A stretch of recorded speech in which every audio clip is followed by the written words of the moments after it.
I'm just thankful for it. No one gets a diploma alone. If you're thinking of finishing your high school diploma, you have help. Find free adult education classes near you at finishyourdiploma.org. That's finishyourdiploma.org. Brought to you by the Dollar General Literacy Foundation and the Ad Council. My name is Lola Silvestri, and I'm going to be 95 this year. I was very independent. I fell, and I had to have Meals on Wheels. America, let's do lunch. 1 in 6 seniors faces the threat of hunger, and millions more live in isolation. Drop off a hot meal and say a quick hello. Volunteer for Meals on Wheels by donating your lunch break at americaletsdolunch.org. This message brought to you by Meals on Wheels America and the Ad Council. Welcome to So What's the Catch on All Sports Cleveland. Every Wednesday from 2 o'clock to 4 o'clock, James, Josh, Kramer, AJ, Brian, and the one and only Chirk Berserk get together to discuss a wide variety of topics across the sports world. During these discussions, we let our opinions fly with a dash of comedy. And now, here's your show, So What's the Catch? Welcome to So What's the Catch here on All Sports Cleveland, and holy crap, the Browns suck. What up, what up? Tell me something. Let's just get right into it. We're not even going to skip the niceties, the formalities. One Word Wednesday? Let's get right into it. Yeah, One Word Wednesday. I'm going to go with Cavaliers. Okay. Okay. Disappointment is my word for today. Yeah, mine's going to be hyphenated. I'm hyphenating it. Okay. I'm doing the Chirk rule. Dumpster hyphenated fire. I like it. Love it. Chirk. Right, my word for this week, try hard. Actually, wait, that's 2 words. That's you can hyphenate that. Can you turn Brian's mic down just a tad? Yeah, 3. Yeah. Sorry about that, guys. Oh, there we go. I was coming in super hot. Yeah, you sound a little bit less Kanye West on Love Lockdown now. I appreciate that, yeah. A little less one phrase of Remember the Time from Michael Jackson where you overload the microphone on purpose. I've got that voice that carries naturally. I already have to sit like a mile and a half away from the mic. So when my mic's hot, it's real bad. But yeah, here we are. The Browns got completely embarrassed. Sure. 45-7. Mm-hmm. Hey, it was a humbling experience getting ready for the Super Bowl. Okay. Yeah, the Browns. Let's tackle that in a second, but let's talk about the game. This game went exactly how I said it was going to go. The Browns were going to execute that first drive perfectly. Then it was over. The Patriots ran that 6-2 front the entire game. Mm-hmm. They made Dearness Johnson a non-factor. They made Baker Mayfield try to beat him, and he couldn't in his, 2.5 quarters that he played. I didn't even get to watch the game. You didn't miss anything. Baker just recently said that he, even with an injury, he still wants to play. He's insane. I don't know why he's playing. He shouldn't be playing. I think he still wants to keep the tough guy act. Yeah, I mean, he's like Shawn Michaels in It's WWE. all a mirage at this point. To me, it's an indictment on the coaching staff, though. Like, when a guy is hurt to the point where it's hurting the team, you need to sit that guy. You need to tell him that he can't play. Baker shouldn't be making that decision at the end of the day. That should be a Stefanski decision. Do you want to hear a secret? Sure. Do you know what I think they're doing? What do you think they're doing? Giving him all the rope to hang himself with. So when it's time to move on from him, that they're able to do so. Oh, why does that make so much sense? It does make a ton of sense. Why would they keep letting him go out there and look like a fool and play completely terrible unless they're like, this guy's not our guy. We know we need an upgrade. Let's let this guy show everyone in the world he's not our guy. He's not good enough. Why? So that nobody. destroys his value. We want. You can't trade him for anything. There's no value here. Yeah, there's no value. What are you going to trade him for at this point? A 6th-round pick? You can't trade him for anything. The only way you would end up trading him for something would be him in addition to multiple first-round picks to get a quarterback upgrade. Yep. Okay, you're not getting anything for him. He's the try and salvage this guy if you want to take on that project. Yeah, quarterback. There's no Goff for Stafford exchange here for the Browns. There's no good it doesn't end well with Baker leaving. A lower tier group of guys you can look at. A realistic guy I think that they should honestly probably target is Derek Carr. Okay, good. I'm glad you're going there already, because I was going to ask you, because the discussion needs to be if he's not the guy, what's the alternative? What is the answer? And Russell Wilson? At least we're talking about. So Russell Wilson, Aaron Rodgers, obviously dream scenarios. Okay, either one of those guys. Okay. Yeah. Russell Wilson makes me want to puke, but I'd love to have him as my quarterback. Marcus Mariota? No, he's trash. No. Okay, you want a quarterback who's worse than Baker? Marcus is your guy. Justin Herbert's the only Oregon quarterback that you should even have on your mind right now. So what it comes to is, obviously Russell Wilson, Aaron Rodgers, dream scenario.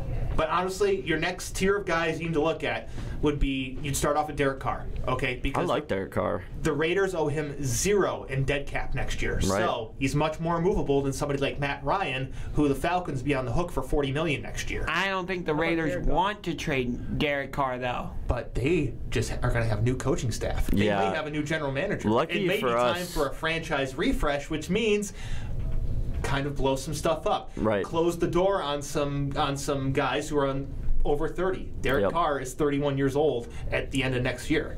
So. Yeah, luckily for us, that franchise is kind of in disarray right now. And you should get Jameis.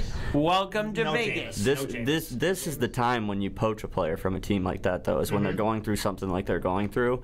And yeah, I think that's a realistic possibility that I would be all in for. Derek Carr is a significant upgrade. He gives you the opportunity while you hypothetically still have a contention window that you don't have a long-term commitment to either. If it doesn't work, it doesn't work. You draft a quarterback the next year. Sure. I've heard the Browns are on multiple draft boards. Kenny Pickett, the quarterback from Pittsburgh. Yeah. How about I like Pickett. I'd have to look into more. Did you just bring up Josh Rosen? Yeah. And Kramer's here on Kramer Time. Yay! Kramer is here. We're talking quarterback upgrades already. 5 minutes into the show. Of course. Yes. Because that was a disaster of a game on Sunday. So Kramer, you're here. What was your one word for the game? Depressing. Depressing. Oh, that's a good one. That's a good one. Yeah. I don't know what else to say other than that. It kind of bothers me that I let it bother me that much. Yeah. Especially with the Browns, right? Because just a couple of years ago, when the 0-6, I know I bring this up so much, but still, a couple of years ago in the 0-16 season, I would not have let anything affect me like this when it comes to the Browns. And any good thing they had done, I would have been so excited about. Yeah. But now it's a bad game, and I'm mad for a week. It's amazing what expectations do to you, isn't it? Definitely. Yeah. Everybody's given up on the season. Yes. The season is over. I told you that a week ago. Hey, I don't believe the season's over. Hey. Yeah, you think the Browns can still get to the Super Bowl for crying out loud. Do you know who the Browns play the rest of the season? I do. We got Detroit next, so. It's Detroit next. That's a game they should win. Again, should win. We'll talk about the next 7 a little bit more. But Detroit. This is going to drive you nuts, James. But Baltimore. Bye week. Baltimore. And then the Raiders. I think Packers. Both those could be wins. Steelers. And Bengals again. All wins. That's what? That's 2 wins max. We're not beating the Ravens on Sunday Night Football in Baltimore. That's 2 losses. I don't fear Pittsburgh after that performance we just watched against Detroit. That's a very beatable Pittsburgh team. See, I would agree with you, except for we lost to them 15-10. Yeah, but also sure, but and you have to go into Pittsburgh on Monday Night Football. It sounds like Brian was about to kind of back up church. I was gonna. Here. Go ahead. Hey, the floor is yours. I'm not guaranteeing they make the playoffs by any means, but when you look at the AFC, it's kind of a disaster right now for a lot of teams. And last week the discussion was maybe Kansas City was out, and then after one win, they've changed the narrative completely on that. Realistically, the top team has 2 losses. We're only 3 games out of first place in the AFC. That's fair. The whole conference is tight, and then when you look at the AFC North, it's even tighter. So when you have these 2 games against Baltimore, call me crazy, but if they win next week versus Detroit, and then they win that first game against Baltimore, the discussion is totally different. The division looks different. We're in first place. It can change very quickly.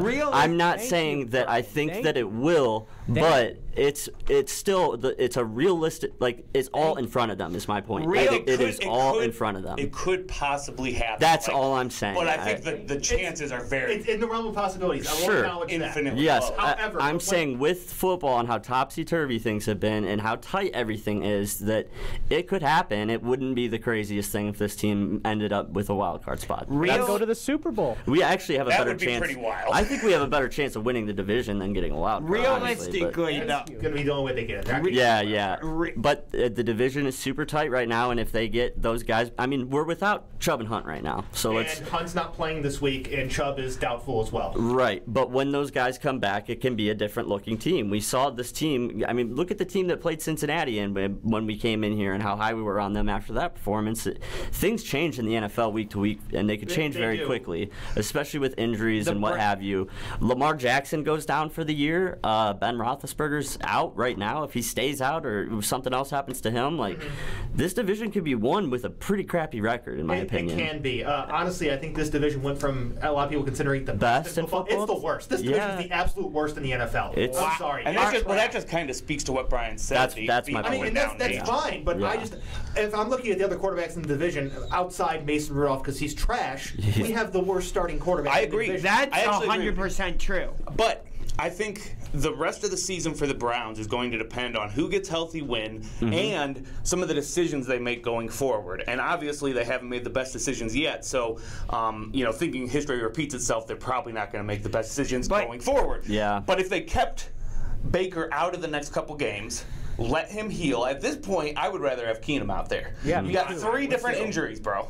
Like, this whole "I'm tough" thing, I'm over it. I'm tired. It's so annoying. I don't care that you think that you're a tough MFer. Okay. I think he wants to think he's Mick Foley in WWE. What? When it was just the soldier, or when it was just the shoulder, I understood a little bit more. It was one thing. Yeah. But right now, I'm still saying that ain't on Baker though. You can't hold it against a guy that he wants to show up and do his job. Like, you can't hold that against Baker. That's a team decision that they need to make. Like, I'm sorry, Baker stinks right now and he should not be playing. But that needs to be, like, that's a decision that could easily be made by the coach. But because the coach didn't make that decision, I feel like because Baker this whole time has been like, I want to play. Yeah, but what do you want him to say? What if he says, you know what, I don't feel so good, I don't want to play this game, and then Cleveland turns on him even more. He's in a no-win situation. He's in a lose-lose situation. Yes, exactly what my point is. To this point, I think he's already proven he's tough. So if he could just come out and say, look, I have 3 different injuries. Yeah. I've reached a point where it's less possible for us to win with me playing than it is for us to put a healthy Keenum out there and let me get better. It's a cycle with Baker Mayfield. He'll have a crappy game, and then he'll develop this chip on his shoulder. It's a cycle. Yeah, come out. Damn it. Come out and have this amazing game, and then, he'll think he's on top of the world. Come out, have a crappy game, media piles on top of him, chip on shoulder, have a great game. It just goes over and over again. Here's what I'll say. It's a vicious cycle. We're up against the break, but here's what I'll say. My one last thing I'll say about Baker Mayfield. We'll talk more about him, obviously, in the next segment. But he's either too injured and shouldn't be playing, or he sucks. There is no in between. Okay? Emotions are high in Cleveland. I know that. Yeah, they have to pick one and stick with it. I'm tired of the flip-flopping and back and forth. I agree with that. Honestly, he sucks. But with that, we got to go to commercial. We come back. More Browns talk. We're playing the Lions. Maybe we tie too. Who knows? Stick around. The traditional light bulb, a groundbreaking invention in 1879. It's time we switch to longer-lasting Energy Star light bulbs. They're more efficient than the old bulbs, like a text message is more efficient than a carrier pigeon. And they cut down on our energy costs. Because in our own groundbreaking age, we deserve a light bulb that saves us some cash. Saving energy saves you money. Learn more at EnergySavers.gov. Brought to you by the U.S. Department of Energy and the Ad Council. Right now, nearly 30% of U.S. students aren't finishing high school. In many places, it's even higher than that. And fixing it is a responsibility that we all share. This is President Obama, and I urge everyone to take responsibility for encouraging the high school students in your communities, to support them, challenge them, and do whatever it takes to help them make it through. Do your part by going to boostup.org and giving a student the boost that's needed to make it to graduation. A message from the U.S. Army and the Ad Council. What are you going to do with your old car? You can try selling it, you could junk it, or you can donate it to Heritage for the Blind. Your car will be towed away for free, and your donation is tax deductible. Just call 1-800-778-1489. Heritage for the Blind accepts cars, vans, trucks, and boats. It doesn't matter if your vehicle runs or not. It will be towed away for free, and you'll be supporting those that need help. Heritage for the Blind is a non-profit organization that helps the visually impaired live fuller lives. Call right now to donate your car, and as a special thank you, you'll receive a free 3-day vacation voucher to over 50 locations. Call Heritage for the Blind right now. Call 1-800-778-1489. Donating is easy, and your vehicle is towed away for free. Plus, you'll get a free vacation voucher for donating. Call now, 1-800-778-1489. That's 1-800-778-1489. It's 6:42 p.m. Time for Steve Plotto and his son Dylan to do the dishes. They talk about everything from the yuckiness of girls to the awesomeness of his soccer team. Sometimes they don't talk at all. Then, hey! The dreaded splash fight. It's Dad o'clock, and it's the best time of the day. Because the smallest moments can have the biggest impact on a child's life. Take time to be a dad today. Call 877-4DAD-411 or visit fatherhood.gov. Brought to you by the U.S. Department of Health and Human Services and the Ad Council. We are who we thought we were. So what's the catch on All Sports Cleveland? We are back here. So what's the catch? All Sports Cleveland. Emotions running hot today. Yeah. Okay. We were definitely. That was a great start, and it's not even hour 2 yet. Yeah, we're 15 minutes in. Guess what? We're still going to be running hot. The Browns playing the Lions this week. Let's go. Browns better win this game. If they don't, then we got a gift from the football right. gods by getting this Lions matchup after what just happened. This is a gift from the gods. Is it though? Yeah, absolutely. For what it's worth, Donovan Peoples-Jones just got hurt in practice. I'm not saying that's not good. That's not good. No. A team that already is lacking weapons in the receiving game may have just lost another one going into a game against a Lions team that's terrible. Passing game hasn't been that great anyway, though. Like we're probably gonna have to beat them on the ground anyway. So it's gonna be a Dearness Johnson, John Kelly, Andy Yanovich. And how long can you count on a guy like Dearness Johnson to continue to put up like 100 plus for Detroit? Detroit's defense isn't good. Okay. I mean, how are they against the run? They're terrible. Terrible. They're awful against the run. So Dearness Johnson should be able to have at least a good game but there. The one thing I will say, the Lions are bad. How was their first-round pick from a year ago? Jeff Okudah? Yeah. He tore his ACL. Yeah, he's out for the year. Yeah, not good. They're fighting. Yeah. They're not a good team, but they're fighting. They somehow tied with the Steelers. Yeah. They should have won that game. Yeah, I saw that. Yeah, we were kind of talking off mic, on another mic about about this, Josh and I. On the Sports Generals, our sideshow. Yeah, we were kind of having that discussion before about the Lions, and there's something about like as bad as they are, and like their personnel is terrible. Like nothing is good about that team. Like they still have a little bit of grittiness and toughness to them in a weird way, where it's like there is something in the back of my mind that says Browns 10-point favorites. I don't know. No, I would not bet that at all. No, I'm not. I'd be betting on Man Campbell and the Lions. Honestly. That's what I'm saying. Yeah. MCDC, he is a leader of men, and even though he doesn't have much to work with, he's got that team playing like they're a playoff team. They believe in themselves somehow still, but yeah. They've had such bad luck this season. I mean, you think about a terrible team. Yeah, it's a combination. I know what you mean, though. They've got a couple bad bounces. Right. Yeah. Do you remember like the Justin Tucker 66-yard field goal? Yeah. I mean, there are a couple games with just one play changing, and they have 3 wins on the year. Exactly. Okay? That's my point. The Lions, they're not good. They obviously don't have a single win yet. They're not going to be the first team to go 0-17. But you know what? Dan Zalika could end up going 0-16 as a coach and 0-16-1 as a coach and 0-16 as a player because he was on the 0-16 Lions team.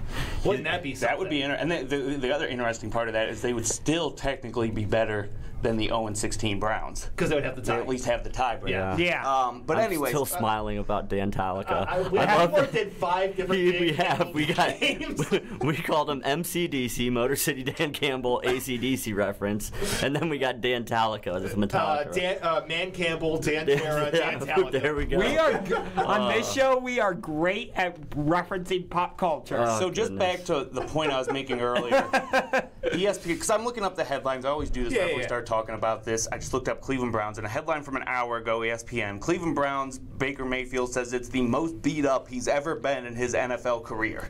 Okay. And then, it goes on to talk about, but he still wants to play and he's day to day. Further down, they talk about their own ESPN Power Index. They give the Browns a 36% chance still to make the playoffs.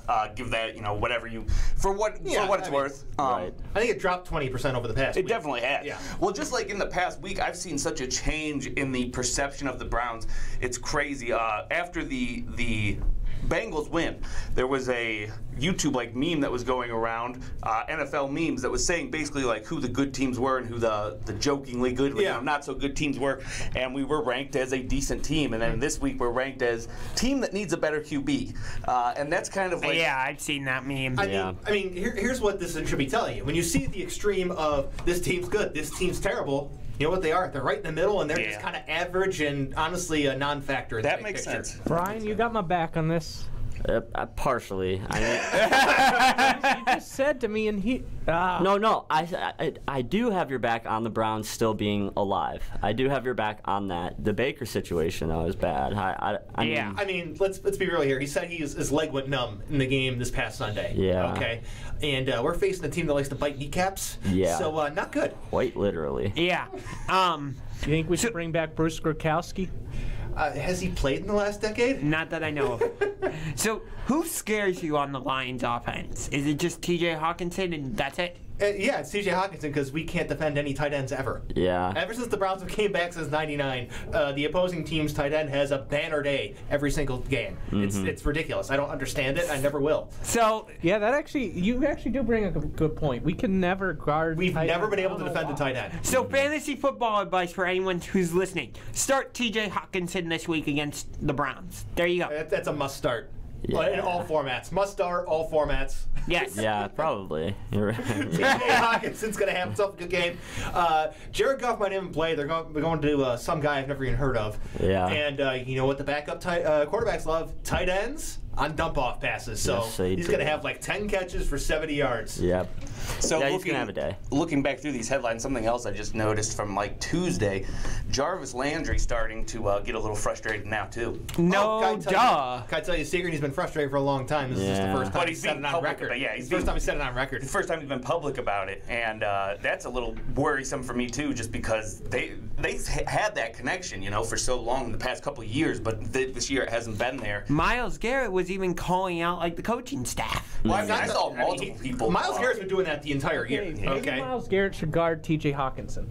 No, he should not be going into pass coverage. His job should be one thing and one thing only: rush the passer. Yeah. Because he's not a good run defender. No, he's a great terrible. Rusher of the passer. He's average at best as run defender. When you look at his total tackles, it's only 10 more than his total sacks. So he's either sacking the quarterback or he's not really making a play.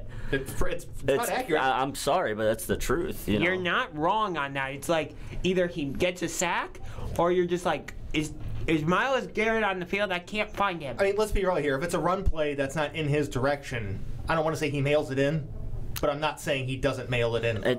Teams have started to run things in his direction, too, because they know how aggressive he is off the edge, and they've started to run these screens to his side of the ball that are really effective. Did you notice the Patriots did that to both Clowney and Garrett? They did it on both sides of the ball, because they were just so aggressive in their pass rush, and they just threw it over their head. We should have saw that coming from Belichick. Yeah, we know he's smart enough to figure that out before we do. But you know what? I should have brought this up in the last segment. We were emotional. I get that. We got 5 minutes. We got plenty of time. But we should be giving the Patriots credit because they started off with 2 wins on the season, and they looked like they weren't going to do anything. And here they are, right in the thick of the playoff race. maybe they can even catch the Buffalo Bills in the AFC East. I never doubted the Patriots, my friend. Okay? There's one man I've learned never to doubt, and that is one Bill Belichick. Okay? Bill Belichick. I can't doubt him. He's the greatest coach of all time. He has Mac Jones, who's the best rookie in this class. Mac Jones looks incredible. I still don't think, honestly, just to counter that real quick, I don't think they're good enough, though, to beat like a... I was going to say a Kansas City, but they're not looking the best lately. But say like the Packers or something like that. Yeah. I still don't put them on that tier team. I think they've taken a massive step forward from last year. I think they're ahead of the Browns, but not quite can take down a Super Bowl contender. Yeah, I guess that's what I was getting at. Yeah. I think we made them look better than they were. Right. For sure. But I still think that they would give a contending team trouble but end up losing, but they would beat teams like the Browns and teams lower than the Browns routinely. I could definitely see them being a spoiler for some people. I disagree with you about what you said with... Okay, well, you're not allowed. Go ahead. But, like, you said they couldn't be a team like Kansas City. Given how Kansas City is struggling right now, I think they actually could. And I followed that up by saying that's not the best example. Packers are a better example. I wanted to say, Green Bay is struggling right now, too, for the most part. I think they're better than you think. To be fair, though, like, what happened against New England, like, there's not really much shame in losing a game like that to Belichick when you're missing some of your key players. Like, when a team's coming in with injuries like we have and a quarterback who's banged up, like, Belichick lives for that game. He does. And so that was, like, they're not necessarily that good or that bad. I think it's more just about Belichick. Like, but my point being is that, like, this isn't as bad of an indictment on the Browns as it would be if it was a different team. Like, getting blown out by Bill Belichick is kind of acceptable in the NFL. You know what's it happens to a good team every year, you know. So, like, there's a little bit of hope. So you that know? means that's a good luck for us. That's not what that means. We're not saying I'm trying my best to give the Browns the benefit of the doubt. My biggest bit of frustration with that game, if you take everything else out, don't forget who's on the other side of the field, is that it looked like we quit very early on in that game. That's a fair point. The moment Baker Mayfield threw that pick and almost got returned for a touchdown, the game was over. Yeah. At that moment, there just was no fight. And if they had won, if the Patriots had won and it had been just a little bit better on the Browns side, like they had put a little bit more fight into it, maybe lost by like a couple touchdowns, it would be way more acceptable to me. I mean, you watch the game, you look at the defense. We've seen the exact same style of defense from every opponent we faced for the past 4 weeks. Okay? Yeah. Only the Bengals were not equipped enough to actually execute it. The other three were. Okay, and they made our offense a non-factor. The Patriots knew exactly every single thing the Browns are doing. And it's not because of the oh my God, you're in New England, got to be careful, we got to speak in code. No. It's because they're just not good enough. That's what it is. They're not good enough. If you're not good enough to beat the Patriots, you're definitely not good enough to go to a playoff or win a Super Bowl. You're definitely they not. are good enough. When with the whole team healthy, it's a different conversation. I mean, yeah. I think that's fair, but I think that the difference in this game is you go from 45-7 to 45-21. Yeah, I mean, I just look at what they did last year with the team they had last year and the personnel they have this year. They should be better. They should. They should be better. I heard this on the radio earlier this week, and the Browns have scored 17 or fewer points in I think 4 of their last 6 games, something like that. Like all the games they've lost. Yeah. You're essentially gifted 21 points in the modern NFL. It's like a guarantee you're going to score 21 points a game, unless your offense is terrible. And the Browns aren't scoring 21 points. All right, so well, that's a big issue, and that's just something to think about. We got more Browns talk in the next segment here. We got a half an hour, and guess what? We got 15 more, so I hope you like Browns talk. But Super Bowl, Super Brown. Draft time, mock draft time for the Browns. Let's go. Commercial land. Hello, and welcome to today's lottery drawing. Good luck. And here's today's winning numbers. First one up, it's not yours. Second one, not yours. And another number that's not yours. Okay, this is one number that's yours. It's a 5, but you don't get any money for that. And the final number is not yours. Yep, so chances are you're not going to hit the lottery anytime soon. Don't get us wrong, the lottery can be fun every now and then. Just please don't rely on it for your future savings. How about this? Brew your own coffee at home instead of buying that latte every day. Brown bag it to work instead of ordering in. Ride your bike instead of buying all that gas. These changes alone can save you thousands a year. Thousands. Small changes today, big bucks tomorrow. Feed that piggy bank. Go to feedthepig.org for more free ideas on how to save. Feedthepig.org. This message brought to you by the American Institute of Certified Public Accountants and the Ad Council. Hi, I'm your host, Smokey Colbert. Filling in for Smokey, because after 75 years of... Only you can prevent wildfires. Turns out there's much more to say. Nearly 90% of wildfires are caused by us humans being careless, dumping our used barbecue coals willy-nilly. Guess the song was wrong. We did start the fire. That's why I respect Mother Nature and her trees, whether coniferous or new car scented. Brought to you by the U.S. Forest Service, your state forester, and the Ad Council. This is Nnamdi Asamoah. I play football for the Philadelphia Eagles, but what I do off the field with United Way might be more important. I'm a volunteer tutor and mentor. Why? Because over 1 million kids a year drop out of school, and that's not okay. It takes 12 years to create a graduate, but it takes about the same time to create a dropout. And the difference between a child becoming one or the other could be me, or it could be you. Studies show that if we get to these kids earlier, their chances are better. And kids who read well by 3rd grade are more likely to graduate. So join me in United Way. Suit up and take the pledge. Become a volunteer reader, tutor, or mentor. Because when a child succeeds, we all succeed. Give, advocate, volunteer, live united. Take the pledge at unitedway.org. Brought to you by United Way, the Ad Council, and the National Football League. You've never experienced anything like this before. From insight, to comedy, to whatever Chirk Berserk is doing. This is So What's the Catch on All Sports Cleveland.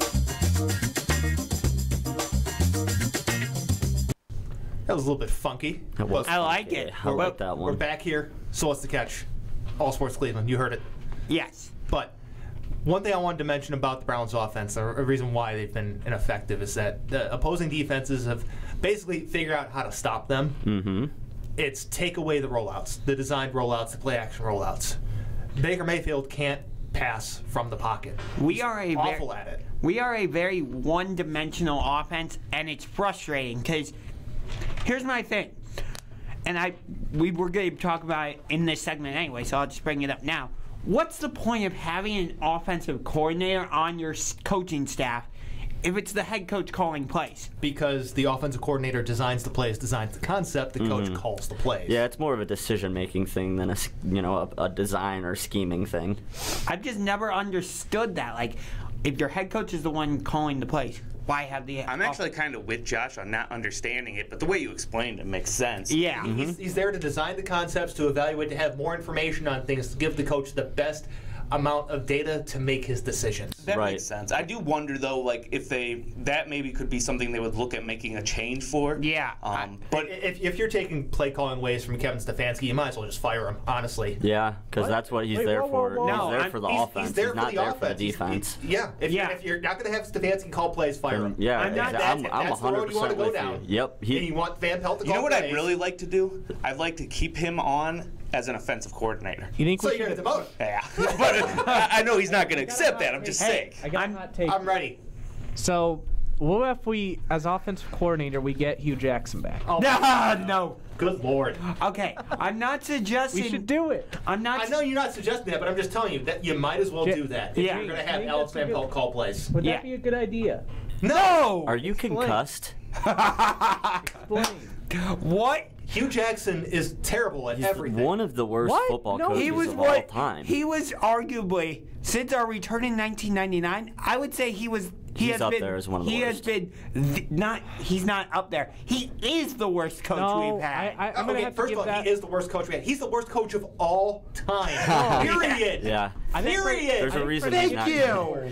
Freddie Kitchens was worse. No, Hugh Jackson was worse. Hugh Jackson was so much worse. It has to do more with the talent and stuff. It's the way that he handled things, the way that he threw people under the bus, the way that he did power grabs, and somehow the only way it worked was in Cleveland. It wasn't in Cincinnati or Oakland, okay? Because when he tried to do that there, they got rid of him. We should have. This is the only franchise that said, yes, Hugh Jackson will do things that you want to do. And You what want about more his- power? Here you go. Yeah, And look what how about that his worked out Mr. for Hero him. commercial? Who cares? I don't care about Hugh Jackson and Mr. Hero and their terrible sandwiches. All right, let's get off of this. Seriously. Making my brain hurt. All right. So, Twitch. Yeah. So what's next? Bring it up. Yeah, he's short-circuited. The Browns and Ravens game next week. I was on the fence about this, but now I'm in agreement. It needs to get flexed out of Sunday Night Football. Please, flex this game on a Sunday Night Football. I hate watching my team play in prime time. Yep. Give me the 1 o'clock afternoon game so I can watch them play like garbage, be done at 4 o'clock, have time to regroup, eat dinner, then be like, why do I keep doing this to myself every Sunday? Okay. That's not even the reason That's the reason I want it, okay? I agree. That's not the reason I want flex out of Sunday Night Football is because I've looked at Week 12 slate. There are other games that mean so much more. Like you got the Titans at the Patriots that week.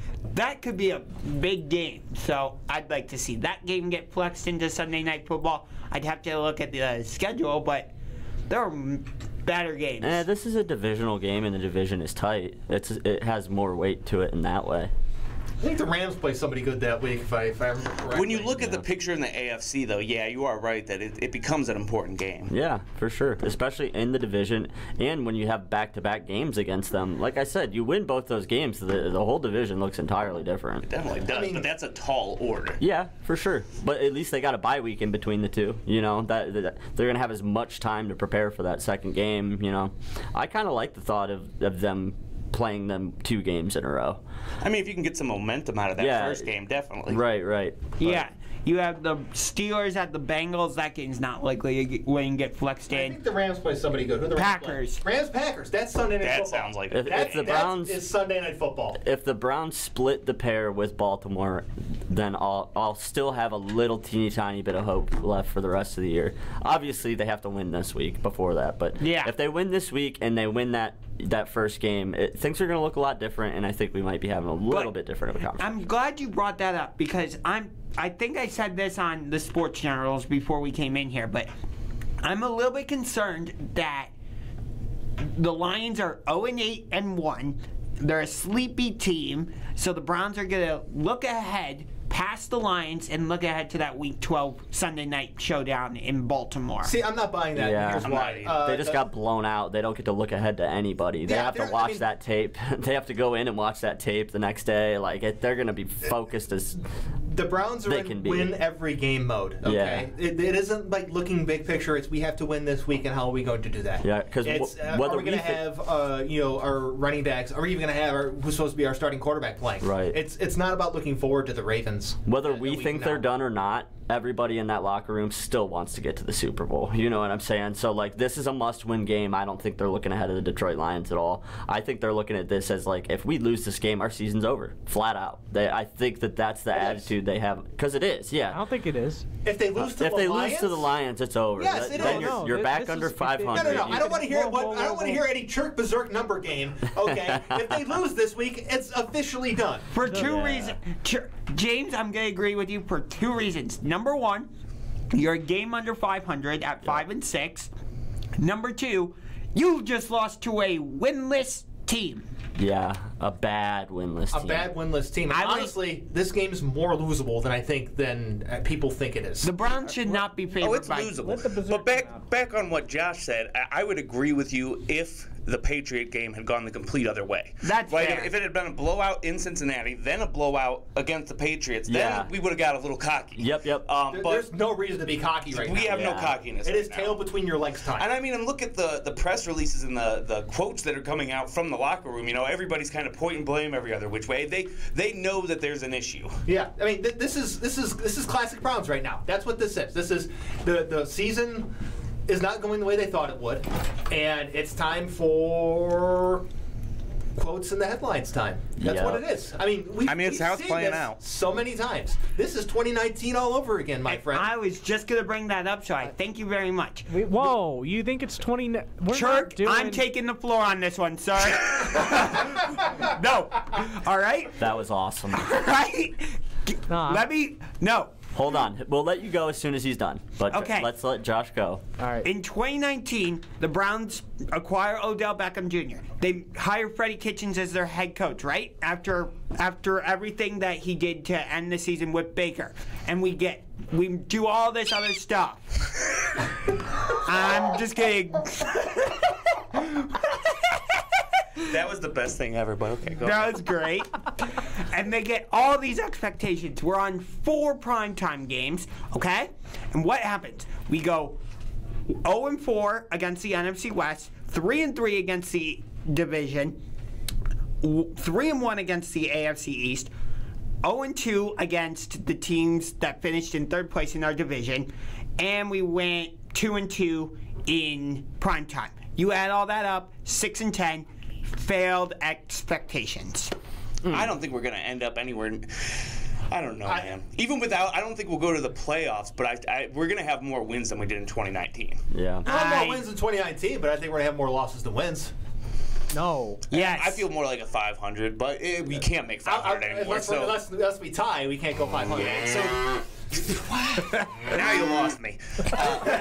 But maybe just under 500 is where I'm looking at. I think 8-9 is probably where to go. I guess that's where I'm at. 8 and 9. I'm no longer at the above 500 point for this team. I think 8 and 9, 7 and 10 is probably where they're going to finish. Honestly. And a difference between now and 2019 is, like, on paper, we should be better this year. So it's more disappointing to me this year than it was then. I mean, it's the team's not a whole lot all that different from that 2019 team. And it's not. Then you look, you actually have one less receiving target because Beckham's not here anymore. You have a defense that is a complete joke still. Mm-hmm. Okay, it's the same old. And it also follows a season where Baker Mayfield got hot in the second half of the year before, then completely laid an egg the next year. Mm-hmm. Okay, it's the same thing. God, I wish we could be consistent. Shark, what were you gonna say? We were talking about the Browns and their that I said this is 2019, and you seemed offended. Yeah, because we're not doing plays like 4th and 9 halfback draws. Okay, just because they didn't do a halfback draw in 4 and 9 doesn't make this not 2019. Yeah, they're not doing things like shotgun formation. The season is still.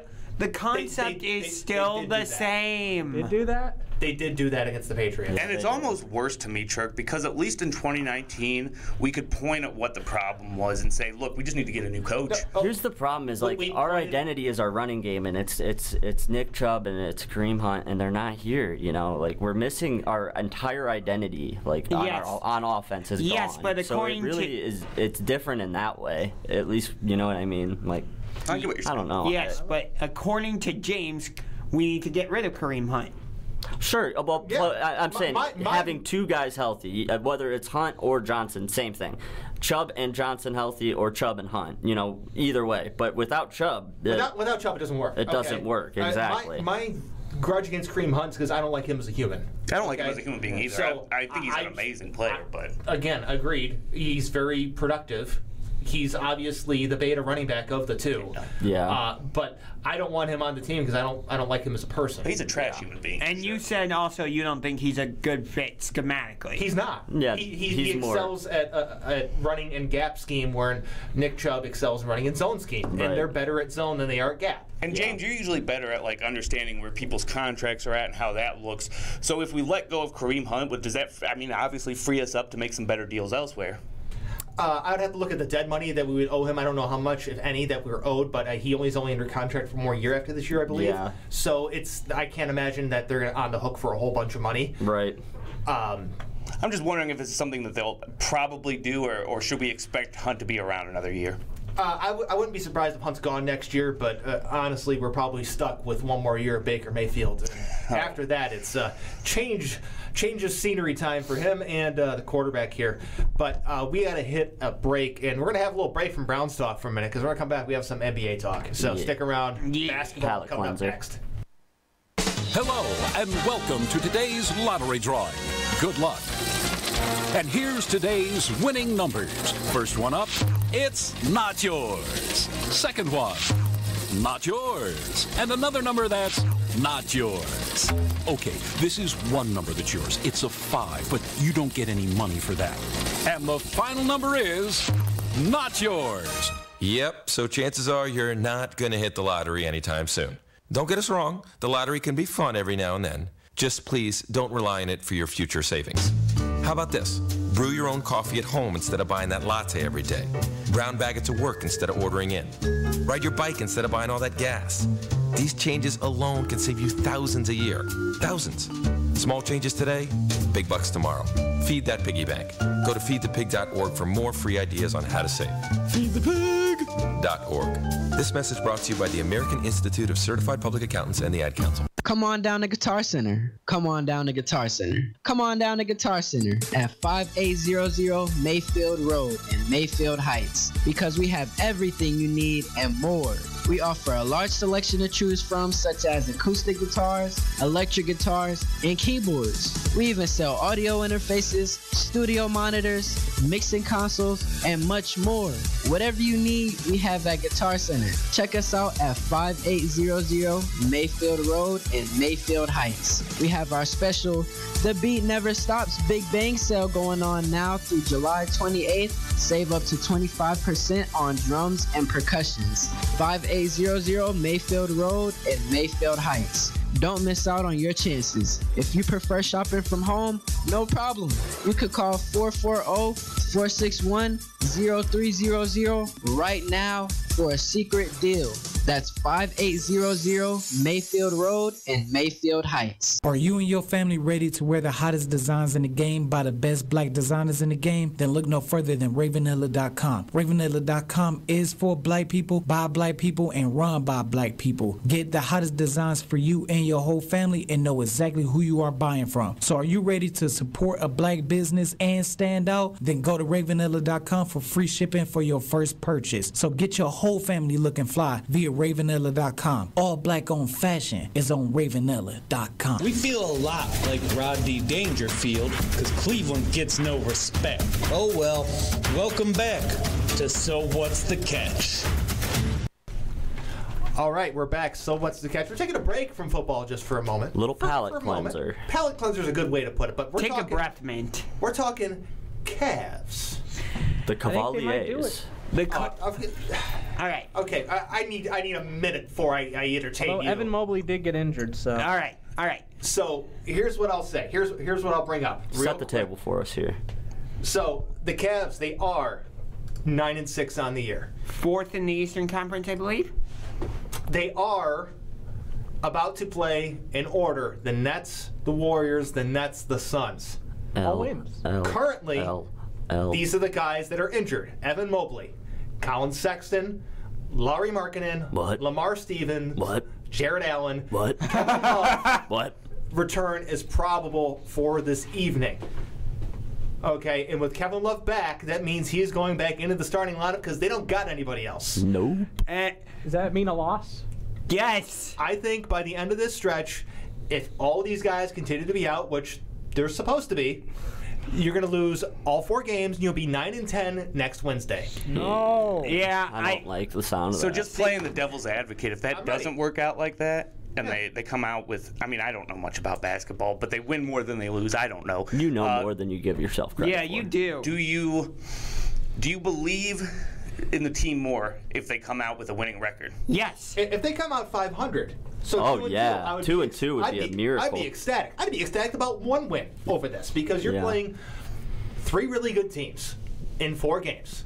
And you got Kevin Love back. Yeah, but you're missing 3 key pieces. Well, not key pieces. You're missing the Rookie of the Year favorite in Evan Mobley. Mm-hmm. You're losing Jared Allen, who's proven to be a good double-double. He had a Player of the Week, production. Eastern Conference Player of the Week. You know, he's good for a double-double most games. Yeah, he's been a stud so far this season. He's looked a lot better. Yeah. As far as Sexton and Markkanen go, I think once those 2 got hurt, this team played better because it cleared some stuff up. I 100% agree with you. It really did. Yep. Really did. So I think Sexton and Markkanen getting hurt were a blessing in disguise. What about Valentine? Get him out of here. Get Who both cares of them about him? Yeah.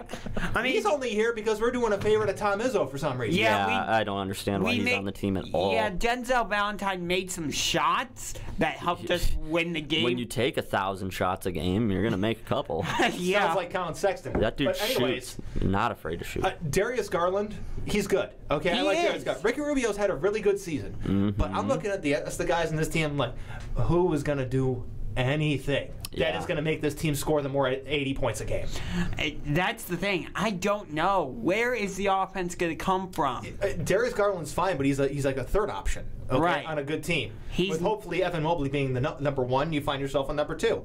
You look at Ricky Rubio, he's nice, but he's a backup point guard. I do want to take a victory lap, though, for saying at the beginning of the season he was going to have a career year. Because I did say that. I mean, I said on this team we're like we lack the scoring ability so much that he's gonna shoot a lot more normal. So I knew he was going to have a good year, but he really is. He's having a career year for him. Yeah, Ricky Rubio's been fantastic. Yeah. Better than expected, that's for sure. We're going to get a great return in trade at the trade deadline for Ricky Rubio. I'm really happy with that. I'm not ready to say that we're going to trade him. I'm not ready to say that. Okay, so here's what I'm gonna present to you. Big picture. Don't think yourself about this one season. Big picture in terms of the Cavs. I'm with Josh, so I love Ricky Rubio. Ricky Rubio's fun. I don't want to see him go. He's been very fun to watch. He's been very good. But you're in charge of the team. You have replaced Kobe Altman because Kobe Altman kind of stinks at his job. Yeah. Okay? And you have to do what's best for the franchise long term. Are you going to keep Ricky Rubio here for the rest of his contract this year, you then can't get do nothing that. in return? Right. Or do you trade him at the deadline to a team that needs a backup point guard and you get like some future first-round pick? Yeah. You do that every time. Yeah, you're right. Yeah, it is a bummer to think about, though. It's like, I don't know. I always get attached to like the players that are somehow on their way out. You know, feels like it's. Look at me. I'm wearing a Larry Nance Jr. jersey. Yeah, there you go. There you go. He was just back in Do you think if we had time. Larry Nance, we would be better? I don't know. Larry Nance Jr. is just my favorite player on these past couple Cavs teams because I liked him as a person. He's a good dude. Yeah, I don't know much about his basketball career, but I met him a few times through events and stuff. Yeah. He was a really nice dude. He's cool. I mean, he wore his father's number, so I have this jersey. I have one of the City Edition jerseys from a couple years ago. Yeah. That's one of the reasons I really respect him, too. Again, not even knowing anything about his career, but just the fact of honoring his dad. I thought that was cool. I don't really know what this means, but he represented the city well. Yeah. I mean, you hear that he a lot. had the Cleveland mentality. He did. Yeah, But you hear that a lot. I don't really know what it means, but he did. Kind of that you're a workhorse, I guess. Yeah. You show up and do what you're supposed to do. Show up and shut up. Yeah. Like Baker Mayfield. No. But it's so frustrating to me because I'm not changing my pick. I'm staying with 30 wins for the Cavs. And the way we were starting, I'm like, oh, we can actually maybe make a run at not the playoffs, but a play-in spot. I didn't think we were going to stay in the top 8 for the Eastern Conference. I was just thinking, But let's see what happened over the past week. This is the moment in time, just like last year, and everyone gets hurt, then the team goes in the toilet. Yeah. Don't tell me that. Yeah. I'm sorry. This is exactly what happened last year. You are just trying to pop my bubble right now, aren't you? Hey, I live in the real world, my friend. Yeah. And this is what the real world is. It sucks sometimes, and it kicks you in the stomach. This is a team that's still building. How do you feel about the Wizards? What about the Wizards? What about them?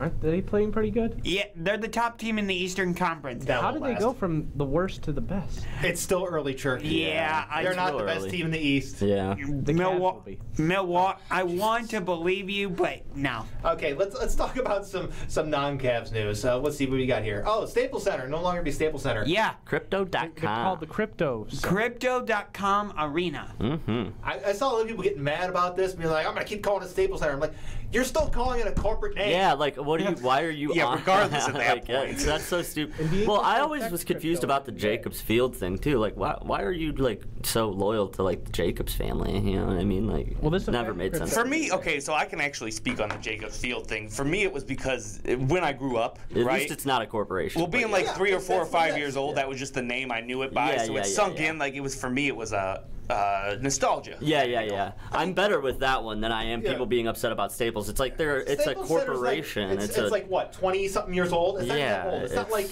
they're renaming Wrigley Field or Lambeau or Dodger Stadium or Yankee Stadium for that matter. You'll still hear me call Romo Fijo the Gund. Yeah. Quite often. Yeah. I mean, it's just for me, that's what it comes down to. Yeah. But I'm glad you brought that up because again, nickname for that place, the Morgue. A lot of people are calling that is kind of nice. Are referring to Crypto.com as the Crypt. The Crypt. That would make sense. I kind of laughed when you said it though, and my only issue is outside of sports, I don't think cryptocurrency is going to be around all that long. So I just kind of laugh at the sponsorship. But they're putting a lot of faith in their company to sign a deal like they just signed. I mean, hey, I would have been more on you on that take 8-9 years ago, but the fact we're about a decade in on this and it's still here and people have made a ton of money on it.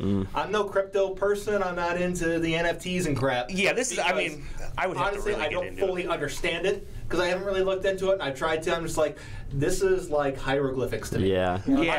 But they're benefiting a lot from like the instability of like our financial markets now too. You know, like once the market straightens out and things get better, economically in this country, like crypto will lose its value, like it always does, and it'll go up and it'll go down, and who the hell knows what's going to happen with crypto? But they signed a big deal. They're putting a lot of faith in their company. They think that crypto's the future. They know something that we don't know. Apparently. I mean, who knows? This could be a long-standing name for them for the Lakers, or this could be just like Enron Field down in Houston. Yeah. Oh yeah. That's I forgot about old Enron. Yeah. That was a great scandal. But how about the Forum?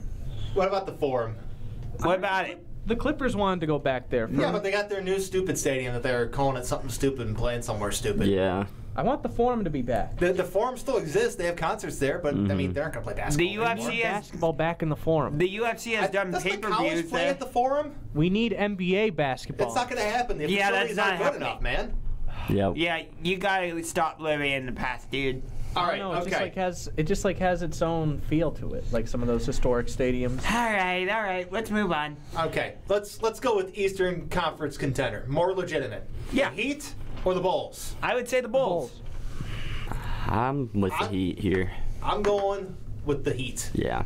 I'm going with the Heat. I don't think what the Bulls have is sustainable. And I think they should make a new Comeback Player of the Year award too.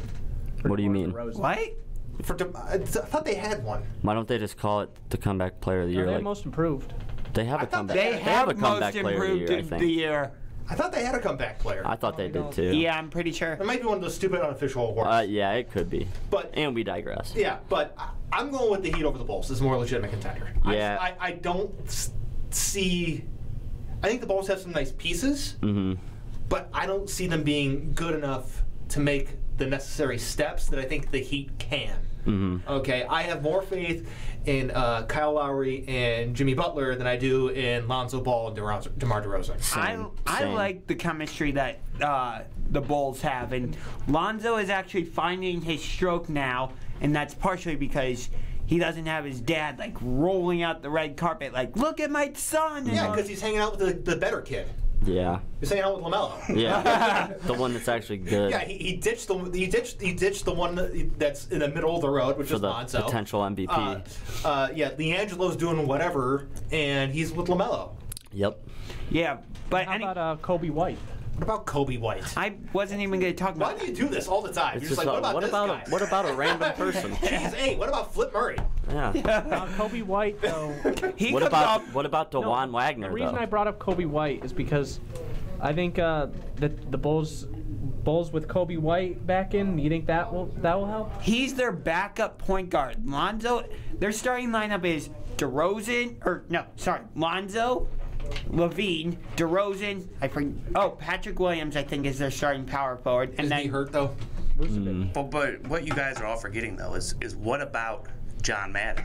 Yeah. What about? And does Tyler Hero? This is my last name. Does Tyler Hero still play for Miami? Yes, he does. I'm going with Miami. Because Jack Harlow made a good rap song called Tyler Hero, so I am forever a Tyler Hero fan. I love it. Yeah. There's absolutely no basis for picking them besides that there's a rap song by Jack Harlow. I will concede and give you that one. That's more justifiable than arguing the Bulls, in my opinion. I don't foresee the Bulls as being like,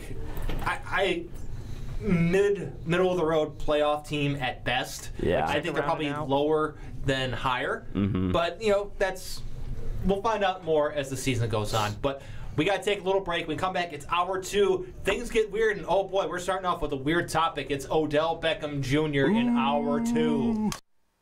This is a guided meditation on parenting. Take this time to breathe deeply and close your eyes. Right now, you're completely in control. Unlike the time you and your son played basketball and you attempted to slam dunk. Or when you tried removing those raccoons from the basement. Concentrate on the soothing sound of my voice. Release the memory of when you wrestled with that beehive in your son's treehouse. Let go of the time you thought that skunk was a cat. Or when you pulled into the garage with your son's bike on top of the car. Deep breaths. Deep breaths. You don't have to be perfect to be a perfect parent. There are thousands of teens in foster care who don't need perfection. They need you. For more information on how you can adopt, visit adoptuskids.org. A public service announcement from the U.S. Department of Health and Human Services, Adopt U.S. Kids, and the Ad Council. No matter how large or small your digging project may be, no matter how urban or rural, you must always call 811 before any digging project. 811 is our national one-call number, alerting your local utility companies to come out and mark any lines they have near your dig site. So before you do this or this, make sure you do this. For digging projects big or small, make the call to 811, brought to you by Common Ground Alliance. Here's farmer and businessman James Wood. We farm about 3,500 acres. There's pipelines everywhere. The contractor working on my property did not have the lines located before he began work, and it resulted on a strike on a natural gas pipeline. Fortunately, no one was hurt, but it could have been much worse. Never assume the location or depth of underground lines. Always call 811 or visit clickbeforeyoudig.com before you start work. A message from the Pipeline Operators for Ag Safety campaign. It's 6:42 p.m. Time for Steve Plato and his son Dylan to do the dishes. They talk about everything from the yuckiness of girls to the awesomeness of his soccer team. Sometimes they don't talk at all. Then, hey! The dreaded splash fight. It's Dad O'Clock, and it's the best time of the day.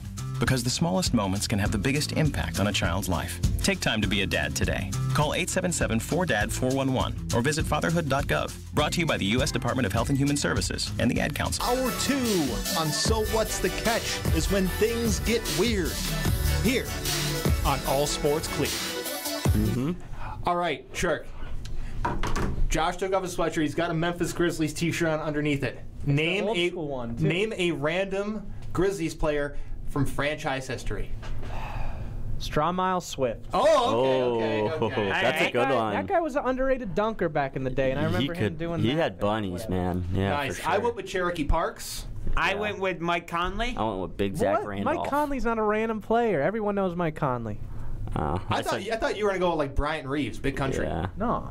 I had to go. I thought you were going to go like Hashim the Beat. Or how about Greg Buckner? O.J. Mayo. O.J. Mayo. Who actually is coaching with the Cavs right now. All right. Yes, now let's get to OBJ. It's Odell Beckham Jr. Got to talk about him. Takes were wild after the Monday Night Football game because apparently people watched the game, but they really didn't watch the game. Beckham finished with 2 catches for 18 yards. He was only targeted 3 times. He only was on the field for 15 plays. But I had him at 5 targets. Apparently, he's the reason the Rams lost. He's definitely not the reason. Apparently, he's the reason Matthew Stafford suddenly turned into Baker Mayfield. Yeah, but wait. That's not how this works. Yeah, I don't know. It didn't look good though. It wasn't good. I didn't get the opportunity to watch the game, but we released OBJ on what? Like Monday or something? Yeah, I mean, they only had 1 practice together before this, so it's like, how much weight can you really put into it? Exactly. But the fact of the matter is a lot of people thought he was going to go out there, and they went to him with the first pass of the game. They went to him. Yeah. So I thought they were going to target him a lot and really try to get him into the end zone, and they kind of went away from that. But I mean, it wasn't a great performance. Like he didn't look. I don't put any stock in it yet. It's too early to tell. That's right. And overall, if I'm being honest, I hope he doesn't have a good career there. I hope he does like he did in this last game from now on. Yeah. But I still don't think, like, I'm not going to say that's what's happening yet, because everything James said, he only had 15 snaps. He was only there for a couple days. I mean, you can't learn that entire playbook in a couple days. Absolutely not. Give me another game. Don't they go into a bye week? No, they have the Packers. Do they have the Packers next? No, the Packers is next week. Yeah. Oh, yeah.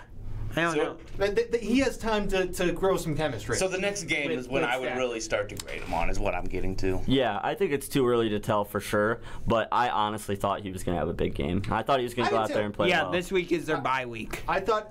Oh, yeah, he'll have a bye week this week. He'll come back against he'll be good. Yeah. I'm not worried about him. It's too early to tell, for sure.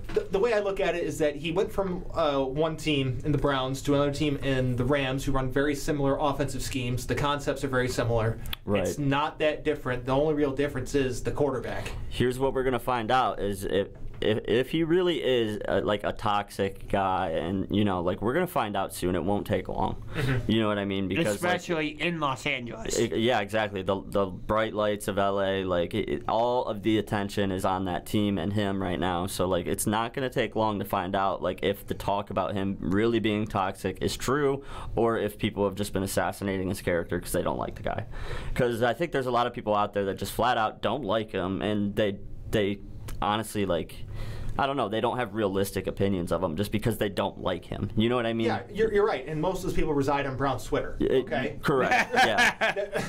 You're not wrong, though, by saying that. You just watched the victory laps I saw people taking on Tuesday for Beckham having 2 catches for 18 yards. I'm like, do you guys have amnesia? Because we lost by 38 points the day before. Yeah. I did make a joke about it, but it was a good joke, so I don't feel bad about that. You think Odell's at the end of his career? No. No. I'm with you on everything you guys say, but the one thing that did bother me that Odell did was his thank you note to the Browns fans. God, yeah. 4 days ago, he posted up a thank you note to the Browns fans, and I read it, and I've never read anything so fake in my life. Yeah. I mean, I felt like from the start, in my opinion, but in my opinion, he didn't want to be here. And then he goes on to say, well, Cleveland had the best fans ever. If we were the best fans, then why you were on such a mission to get out of here? Yeah.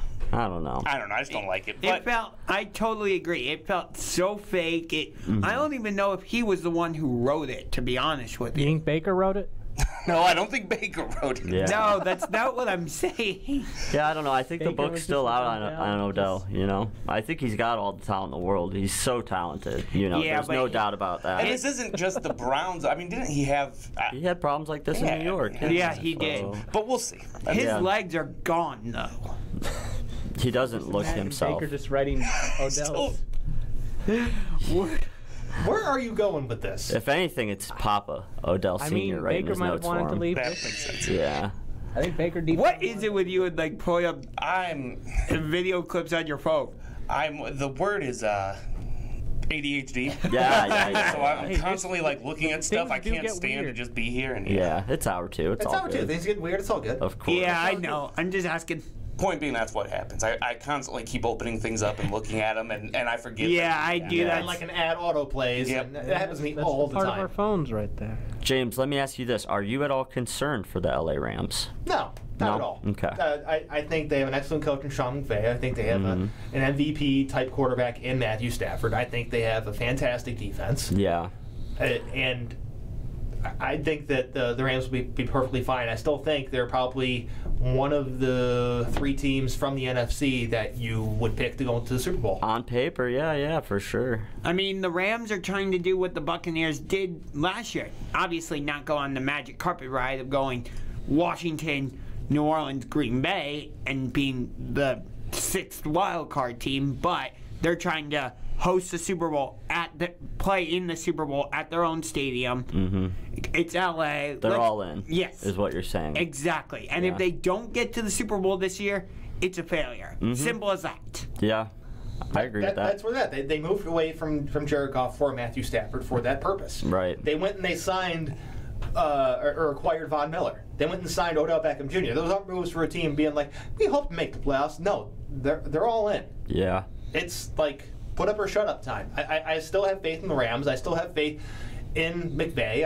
I have faith in Beckham. It's until they show me over a long stretch of reason why not to believe in this team, I'm not going to suddenly not believe in that team.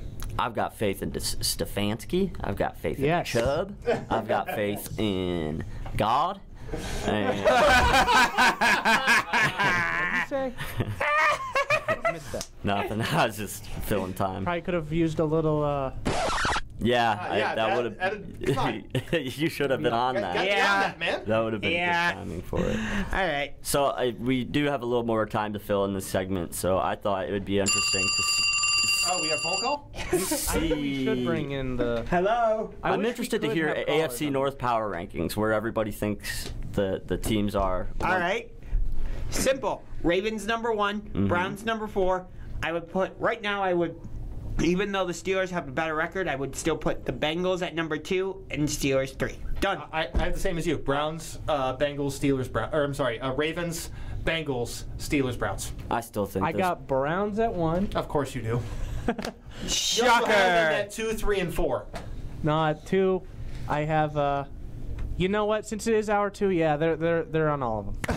I like how you just. This might shock you guys, but I've got the Bengals last. Really? Yep. I've got Ravens, Steelers, Browns, Bengals. What you got, Kramer? I think that the end of the season for the Bengals is not going to go very well for them. That's very possible. I'm just looking like right now. Oh, right now? Yeah. But we did just have the big win over them, so it's a power ranking. It's not ranking. So yeah, I'm okay with putting them ahead of Cincinnati still. Okay. Yeah. So. What you got? Ravens, Bengals, Browns, Steelers. Okay. Even though we have that loss, I still think overall we're a better team than the Steelers. That's fair. Cool. I would rank the quarterbacks pretty much the same way. Lamar, Joe Burrow, Big Ben, or Mason Rudolph, and then Baker. Yeah, I'm with you there. The quarterback power rankings, I've got Browns dead last. Yeah, Baker Mayfield's the worst running quarterback. Yeah. It's just so frustrating for me because, like, he does every once in a while, he'll have a game with a 91 quarterback rating, and he looks, he plays, he manages the game, and they win big. And it's like, why can't you play like this week to week? Why is he so inconsistent? I just don't get it. Because he's an inconsistent quarterback. That's who he is. Yeah. Hey, you want a secret? He's consistently inconsistent. Yeah, for sure. That's what he is. Yeah, it's just so frustrating for me. He's got the arm talent, he really does have the arm talent. It's just. Does he? The arm talent, yeah, but like. I don't know. I'm gonna be with you. He's got a great arm. He's got. Nobody in the NFL can really throw much farther than Baker. The dude threw. He's been on camera throwing the ball 70 yards in a game.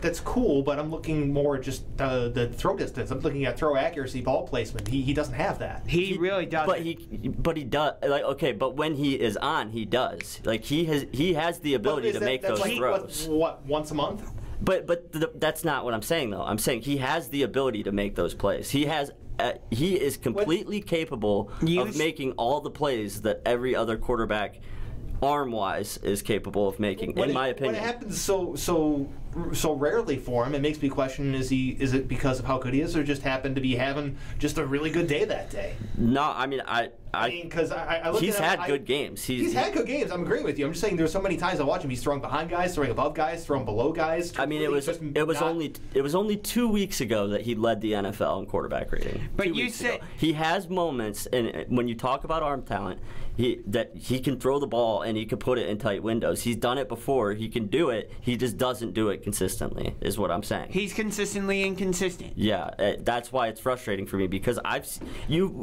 nobody at this table can say that we haven't seen Baker make amazing touchdown passes. The one against Carolina is what. And they're passes that a lot of other quarterbacks in the league can't make.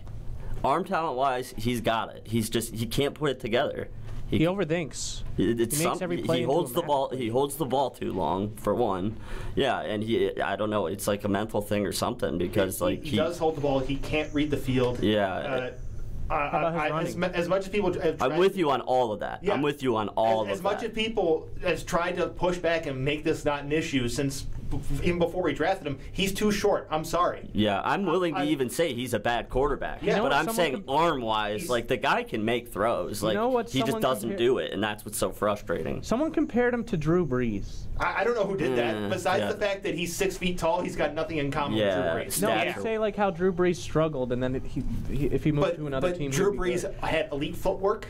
Baker Mayfield's never had elite footwork. No. No, he hasn't. Drew Brees was a much better reader of the field. He is a great decision maker. And he was a great decision maker. And that's one thing Baker is Even not. with the Chargers. Yeah. He still showed those. I know people like to play the look at these guys' numbers game. This fan base would have hated Peyton Manning. I'm like, you don't understand what you're talking about when you make the comparison. Okay? But we got to head to a break. Guess what? We got more football in the next segment because we're talking football. Yeah, we are.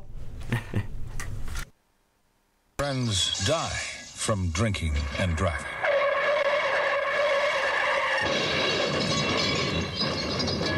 Friends die from drinking and friends don't let friends drive. I want to thank my mommy for loving me so much, for taking me to the doctor when I broke my foot, for leaving me alone when I wanted to be alone. And now, as a grown-up, I'm thankful for being able to take care of you, my dear mom, for taking you to your therapies, for understanding that sometimes you simply want to be alone. Roles change without us noticing. That's why AARP gives you the information to provide even better care for your loved one. Visit aarp.org/caregiving. Brought to you by AARP and the Ad Council. At risk of losing your home in a foreclosure? We can help. We'll deal with your bank, reduce your payments, lower your principal, improve your credit rating. We'll buy you a pony, give you the ability to fly. We'll let you pilot a blimp. We'll bring your childhood cat back from the dead. We'll name a comet after you. We'll let you ride a unicorn. We'll carve your name into the moon with lasers. We'll arrange a meet and greet with Santa Claus. We'll give you a treat. If you're facing foreclosure, there are a lot of companies promising to help you. All of the information can be really confusing. But who should you trust? The Hope Hotline. The Hope Hotline is a free resource connecting you with HUD-approved housing counseling agencies available 24 hours a day who understand your situation. Since 2007, they've helped over 5 million people get the clarity and information they need. Call the Hope Hotline at 888-995-HOPE. That's 888-995-4673. Brought to you by NeighborWorks America and the Ad Council. Most of us like to be out in the sun. That's why sunscreen and other safety measures are key to protecting your skin from aging and cancer. The FDA recommends using a sunscreen with a sun protection factor, or SPF, of 15 or higher. Also, look for broad spectrum on the label. That means both harmful ultraviolet A and B rays are blocked. UVA rays age the skin, UVB rays burn, and both cause cancer. But the perfect sunscreen doesn't count if you use it wrong. Don't need sunscreen on a cloudy day? Wrong. 80% of UV rays still get through the haze. Only use sunscreen at the beach? Nope. Anytime you're outside, UV rays attack the skin, so you need protection. And you have to reapply sunscreen every 2 hours. Remember, SPF plus broad spectrum equal healthy fun in the sun. Visit www.fda.gov/sunscreen for more information. A message from the U.S. Food and Drug Administration. Hey, it's Chirk the Berserker. You're in the Berserk box being a hard worker. We got James. Guess what? He knows all the names. Just sit back and relax. You got Unger to the max. This show will never get any lamer, because you can't find anybody as entertaining as Kramer. Now, AJ, he is the true fighter. You'll never meet anybody who is a better writer. In this show, you don't have to worry about lying, because we got a champ, and his name is Brian. Join us every Wednesday at 2 for authentic personalities, because you know, all we'll just be dishing out is just the realities. All right, we are back here on So What's the Catch on All Sports Cleveland, which, by the way, we have a YouTube channel now, so you should go and subscribe to that. And also, you can go and listen to replays of So What's the Catch on Spotify now. So go ahead and listen or watch however you want. All right, before we get into this football stuff, some kind of breaking baseball news real quick. The Cleveland Guardians team shop will open to the public and start selling new merchandise on November 19th. That same day, the Indians will transition all of their social media accounts to the Guardians. It's happening, people. It's happening. Yeah, we talked about this yesterday because over the weekend there was an issue where they had stopped some of the merchandise, delayed it. But then yesterday we saw the breaking story where they had reached the deal. Yep. So yeah, that's all going through now. Yeah, but James, you still are skeptical about the whole thing. Hey, I'm just waiting for them to get the approval from the government entities they need to get it approved by. Yeah. Because they could still very well say, no, we're not approving it, and then their lease is up after 2023. All right. Just being realistic. That is what's on the table right now. That's 100% what's on the table. Their agreement has to be approved. Do you think it will get approved? I have no idea. What is your prediction, though? I don't have one. All I can tell you is what I've seen, what I've read, what the reactions to it, and lukewarm at best has been the reactions from the people who are in charge of voting. Yeah. Okay? And that's a bit yikes.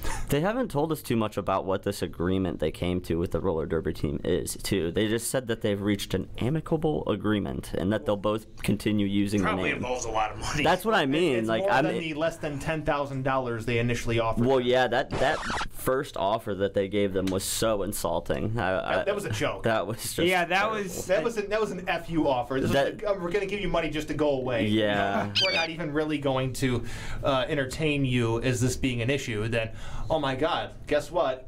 It was an issue. Yeah. They sued them. They went to court. They had the mystery delay of merchandise. I don't know what that is. It's a chicken, he said. It's a why wouldn't I make a chicken noise in the middle of the say in there? No, that was a rooster, I think. I love that. I used to love those things. Yeah, see and say. All right, anyways, the real topic of this segment was NFL. Hey, Cam Newton's back, kinda. Yeah.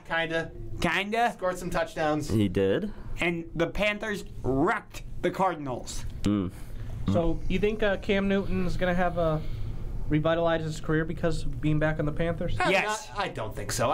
What this is, honestly, is that this is just a way for Cam to rebuild his image. The Panthers, they needed the quarterback because they don't have one. This was just a way to be like, hey, this is a way that we can score some touchdowns in the red zone. Yeah. And it's fun. It's probably a pain in the neck for anyone who plays fantasy football because now you have a touchdown vulture to worry about in Cam Newton. You seriously do, yeah. And that's really all this is. This isn't real. You know what? I'm going to concede defeat on this one a little bit because I thought Sam Darnold going down to Carolina was the real deal, and turns out that was not true. So I will admit it. He's not good at football. I will admit it. I was wrong. I tried telling you, Sam Darnold is a bum. He is Mark Sanchez 2.0. He is not good. I did not want to believe you, but I have come around. I am wrong. You've seen the light. Yes, I have been enlightened. Welcome to the correct side of history. Welcome. I am here. I am here. I am welcoming you to the correct side of the story here. So I'm no longer on the dark side. I am the leader of the correct side of history. So I'm no longer associated with Darth Vader then. Let's talk about this next one. This is a big one. Lev Bell released by the Ravens. Yeah, Le'Veon Bell got released by the Baltimore Ravens. Interesting. I mean, this really does nothing for me, honestly. Yeah, I don't know. It's just like with the running back struggles they've had all year, to let go of Lev Bell, it did kind of surprise me a little bit that they released him. But I don't think he was a good fit for their offensive system. Yeah, and so another one of those guys that is questionable at best, character-wise too. So there's that. I think that like his fit with how they want to do things, it's just not. Yeah. It's not going to work. No. So I mean. Not that it's the same type of issue, but it reminds me a little bit of when DeMarco Murray went to the Eagles, where he suddenly became useless. I know a team that needs a running back right now. In the Titans. Browns need a running back. I don't want Le'Veon Bell. Yeah. No, I don't either, but he's out there. Yeah, he's out there. So is Frank Gore. Somebody's going to sign him, is my point. Somebody will sign Frank him. Gore is in a boxing match against Darren Williams on the on the Tommy Fury, Jake Paul undercard. That's okay, correct. well, he can knock out the former Cavs point guard, then he can come play for the Ravens. Yeah. Yep. Do Darren two Williams. shots to Cleveland at the same time. Darren Williams was like a one-season wonder, huh? He had like that one real good year, and then just. Hey, What happens? Yeah. When I went to Miami to see the Heat, I actually saw them play the Jazz. Darren Williams dunked in that game. Ooh. He dunked? Yes. I mean, he's 6'3", 6'2". I would hope he could dunk. What did his dunk? Was it a two-hand or? It was between the legs front flip. It was the first ever flip dunk. Yeah. Google it. Dunk contest yet? It was a 360 windmill. Yeah. No, it's probably just the basic run-of-the-mill two-hand dunk. I think so. Yeah. Just like the one hand at the side? No, I think it was what James had. Just a basic two-hand dunk. Like, Yeah. he's just tall enough to dunk, but he can't do anything cool. he ain't going. He wasn't Like going. the few times you ever saw Chauncey Billups dunk, one of those types. Yeah. Rim grazers. Yeah. Did you ever see the J.J. Redick dunk?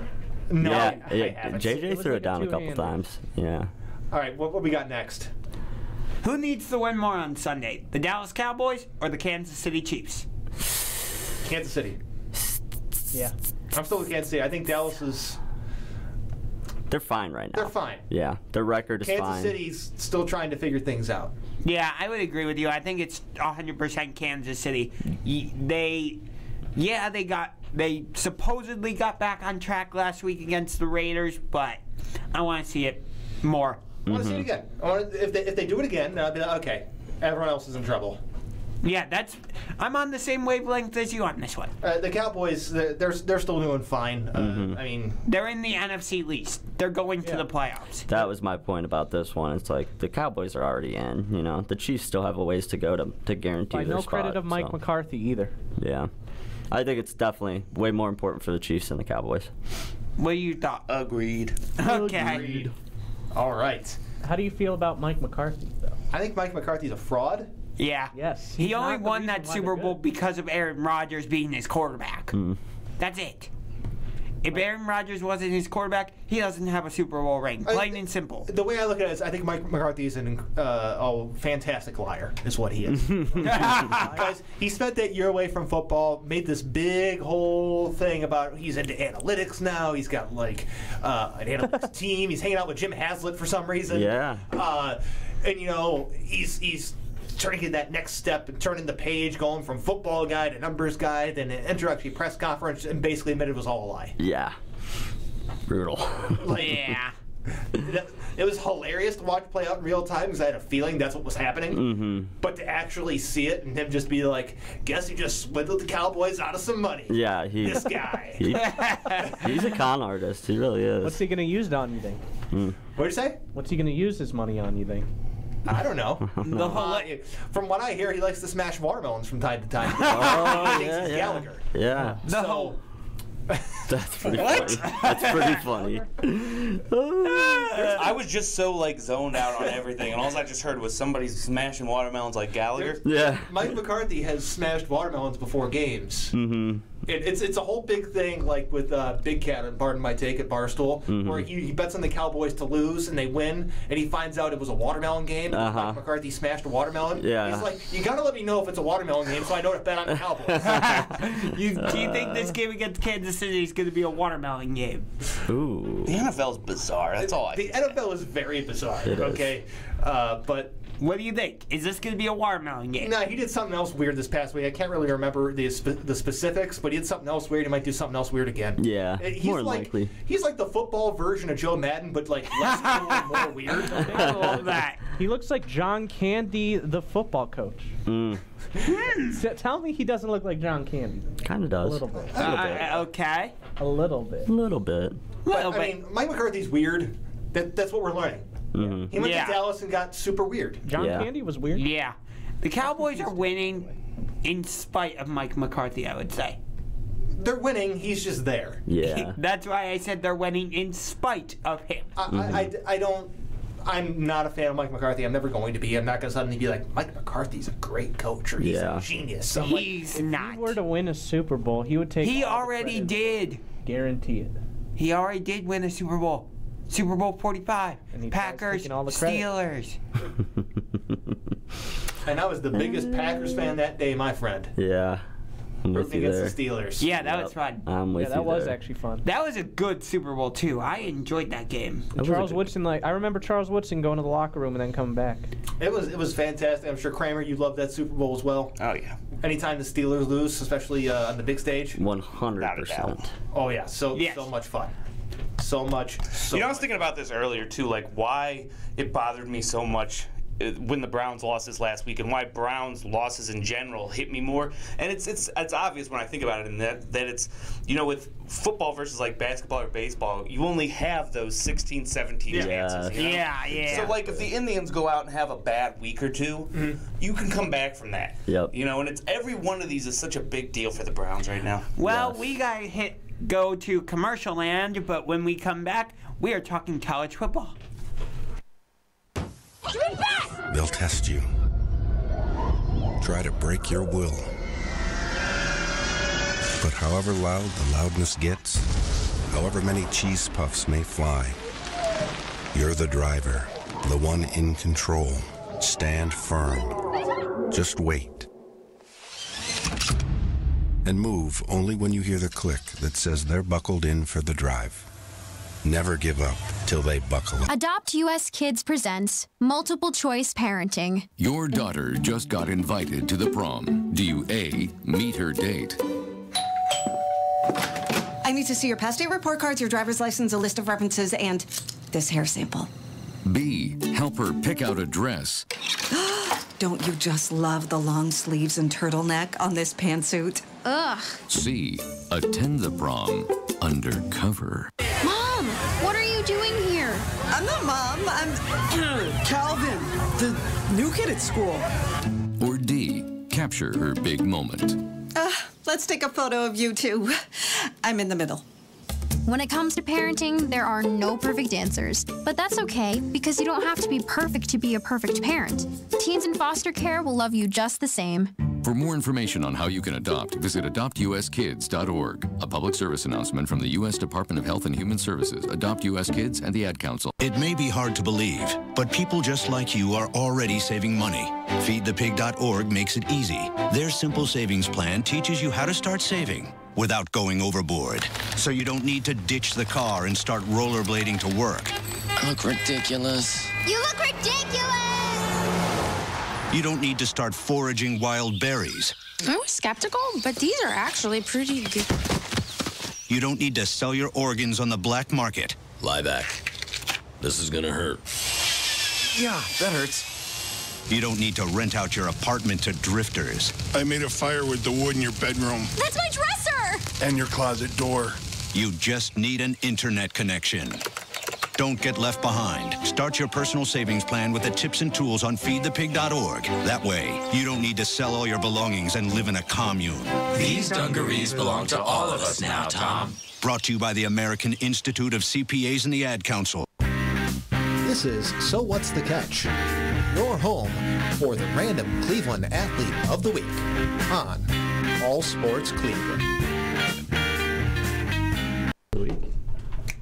All right, we are back. Welcome back to So What's the Catch? We're going to talk a little bit about college football now. Yep, and before we get into it, shout out to my alma mater, the Notre Dame College Falcons. Shout out. They won their 4th consecutive conference title, the Mountain East Conference, and they are the number 3 seed in their respective region for the Division II college football playoffs, and they will host a school Brian is very familiar with. That's Slippery Rock University. Yep. Yeah. Slippery Rock. The old Slippery Rock. We always give them the shout out on the Michigan scoreboard. Everybody likes to know what the score of the Slippery Rock game is. So, let me ask you this, Josh. How many teams are in the D2 playoff? I'd have to look. There's like 4 different regions, and so it's at least like 16 probably. Yeah. Okay, cool. So it's just number 3 seed's high. Yeah. I got you. I'm proud of my school. Yeah.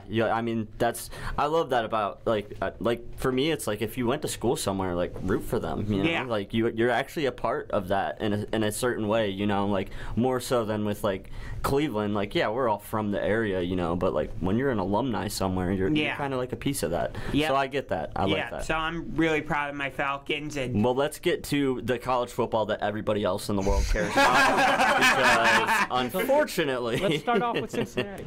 Oh, you want to start with Cincinnati? Yeah, they're not making the playoff. Lead the way, Chirk. What do you have to say on Cincinnati? I want to hear your thoughts on yeah, them. they're not making it. If it's the Bengals, no. But if it's the college that's underdogs, yes. What? Okay, I don't know where you're going with that. Yeah, I need the clarification. The underdog team. Do you think Cincinnati makes the playoff? Possibly. Okay, give me a yes or a no. Yes. Yes, okay. Okay, out of Georgia, Alabama, Oregon, Ohio State, Michigan, Michigan State, Notre Dame, Oklahoma State, who are they getting in over? Need an answer. Because that's the other 8 teams in the top 9. And they're Alabama. against. Oh, okay, that's a take. Oh, all right. Oh, Just because I okay. don't like Alabama. Well, I guess if they lose, you know what? Crazier things have happened. You know what? I'm gonna jump right to this question that I wrote. Which team outside of the top 4 has the best chance of crashing the party? It's Oklahoma State. Why do you say it's Oklahoma State? Because they still have Bedlam against Oklahoma, so that would be another ranked team on their resume where they could move up. Michigan and Ohio State still has to play Michigan State this week and Michigan, so that part will take care of itself. Georgia and Alabama are going to play each other in the SEC championship, so that will take care of itself. So I think, given all this chaos, if you will, I think that leaves the door open for the Pogues. Yes, that's their nickname, to get into the college football playoff. Who? Their nickname is the Pogues. Who? Isn't it the Pokes? Cow Pokes? Pogues. Yeah. That would make more sense. You're thinking of Pogs. Pogs is a band. and a toy from the 90s. They were really cool in the 90s. Yeah. They were. All right. Alpha's back. You knew what I was trying to get. I had your back. That's an interesting path to the playoff for Oklahoma State. I guess I see your point when you put it that way, but it's going to take a lot of chaos. I think Oklahoma State can get there, though. Yeah, I mean, it's been a weird year, so. The way I look at it, outside of the top 4, chance of crashing the party, a non-Ohio State Big Ten team. So either Michigan or Michigan State. Yeah. Really? If Ohio State loses one of these next 2 weeks, yeah, it's going to be one of those 2 teams making it in. I feel like if Ohio State's going to lose in either of these next 2 weeks, it's not going to be this week against Michigan State. It's going to be next week at Michigan. Here's the other thing too: is whoever wins this division of the Big Ten is gonna win the championship. Yeah. Nobody on that side is gonna beat Michigan, Michigan State, or Ohio State. No, sorry. So no disrespect, Minnesota, Wisconsin, right. So that's Iowa. Gonna be a very winnable championship game. So that gives them a platform to launch right into the playoffs. So I'm with James on this. Yeah, one. I agree with James. I agree with you guys. I just think Oklahoma State. Oklahoma State is more likely. They do have an interesting path in front of them to get there. I see where you're going with that. I think for the most part, I'm not an Oklahoma State fan, so I'm not like a homer or anything like that. I just think they control their own destiny for the most part. And you've got the upset this weekend. You got the I do. The Utes over the Duckies. Yes, I do have Utah, even though. I said this earlier. Utah is favored by Vegas. Yes, Utah is the favorite in the game. Yes, Utah is a minus. It is Utah kind of is a -3 favorite to beat Oregon. Yeah. However, Utah is the lower ranked team because Oregon is 3. Utah is 23. I did look that up. Right, and we know that for you, rankings are law. So by the Josh standards, I'll say that. The Josh standards. Yes, the Josh standards. By the Josh standards, that'd be an upset. Correct. Okay. Okay, so you want to hear something? Let's say Oregon loses. Let's pretend. Let's do that. Ohio State goes up to 3. Michigan leapfrogs Cincinnati. Ooh, that's a hot take, but I like. Is it really? Because how many weeks of the rankings we've seen come out and 3. they're purposely keeping Cincinnati out of the top 4 every time? Yeah, there's a reason they're not in the top 4. The committee does not respect Cincinnati. That's a hot take. At 5. What were they, 6 the first time? They moved up to 5? Yeah. That's a hot take, but I like it. Yeah, I like much it. of a hot take. There's not even really a hot take. I think that's reality. Calling it how it is. They don't respect Cincinnati. They don't think that they're a legitimate team. The only way they could get in is if every other team in front of them loses. But again, I think that would still keep them out because like every other team we think is better than them lost. Yeah, it's still a business, you know. Yeah. And they want what's good for business. And Cincinnati being in the playoffs is not good for business. Right. I'm sorry. They I don't know. have a large alumni fan base. So there's more than just their play on the field, like keeping them out of the top 4. 100%. They're up against everything. Right. They're going to have to win some games by like 50, 60, 70 points and really get some style points. Right. Have you noticed that and that's the point. They've been limping through these last couple victories. Right. Have you noticed that I've like reeled back on it? Yeah, you have. You've become much more realistic about it. Yeah. You know, I feel like the reason I wanted Cincinnati so hard in the beginning is because like it feels like it's the same teams over and over. It's an underdog story. Everybody loves an underdog. It's always the same teams. It's always the same teams for a couple of reasons. Those are the elite programs. Yeah. They're the programs that are going to draw the most viewership when it comes to playoff committee time. Yeah. When it comes to trying to get people to pay for advertising. Yep. So those teams are going to routinely get favored in these situations. Right. I just want somebody different. I like the underdog story, like what you were saying, Brian. Mm-hmm. So for me, that pointed to Cincinnati. But as the weeks have gone on, and I've like seen the rankings come out, like they started out at 6, now they're up at 5, and they're not moving up. Mm-hmm. It's becoming more evident to me that they're not going to make the playoffs. So I've tempered my expectations a little bit. If you really want to see any kind of change in there, at this point you just got to hope for the extended playoff. I agree. Yeah. Which could be good and bad. I think it would be bad, but that's just. I'm just saying, as long as there's only the top 4, you're not really going to see much parity variation. Yeah. Right. For me, I like new and. I'm with you. I want the playoff to at least grow a little bit because I want there to be at least the chance for an underdog. Right. You know what I mean? I just don't want the conversation about teams 5 and 6 having a chance to get into the push to 7 and 8 or 9 and 10. Yeah, that's the only concern. That's what's going to happen. There's going to be changing the conversation, pushing it down a little bit. Right. But guys, I do have a random Cleveland athlete of the week. It's been a minute. we have to do it. We have to. Yes. It's been a minute. I put the bumper on. Yes. Yes. Run it. Actually, you ran it. You ran it during last commercial break. Did. So, okay. Random Cleveland athlete of the week. It is a Browns player. All right. Okay. He was born April 28th, 1973. Ooh. So. We're guessing? That would make him 48 years old? Wait, Chirk. Did anybody else just hear Chirk? He said, wait, we're guessing? That's how the game That's how the game works. Okay. He was not drafted by the Browns. He played for the Browns in 2002. 16 games, starting 15 of them. He was a linebacker. Never mind. He had 0 sacks that season, but he finished with 128 total tackles. Oh, wow. He played Jameer Miller. It is not Jameer Miller because Jameer Miller got sacks. This guy didn't. Daquelle Jackson. Not Daquelle Jackson. Played 3 seasons after this year, after 2002, but he played 6 prior for the team that drafted him. Right up until you said linebacker, I was thinking it was Trent Dilfer, the quarterback, but no. Yeah, he's definitely not a linebacker. No. If Trent Dilfer had 128 tackles, something went disaster. Yeah, seriously. You would have a lot of That's a lot of picks. No, a lot of picks, a lot of fumbles. Yep. That's obviously not my guess. Yeah.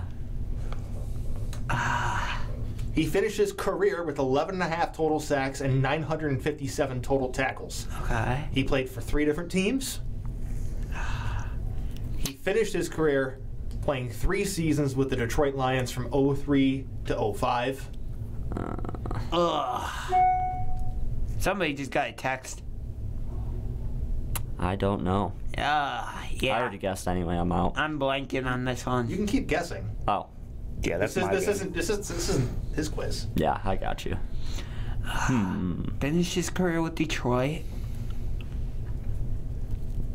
It's not Brian Gay. We had him already. That's Ben Gay. Ben Gay. That's right. Brian Gay is the golfer. Brian Gay is the golfer. He was a running back. Yeah, that's right. See, he went to college. Andre Davis. It is not Andre Davis. He went to college at Florida A&M. Ooh. So a small one. He was drafted in 2002, you said. No, he played for the Browns in 2002. He was drafted. Who were on those early Browns teams? Gosh, I was so young.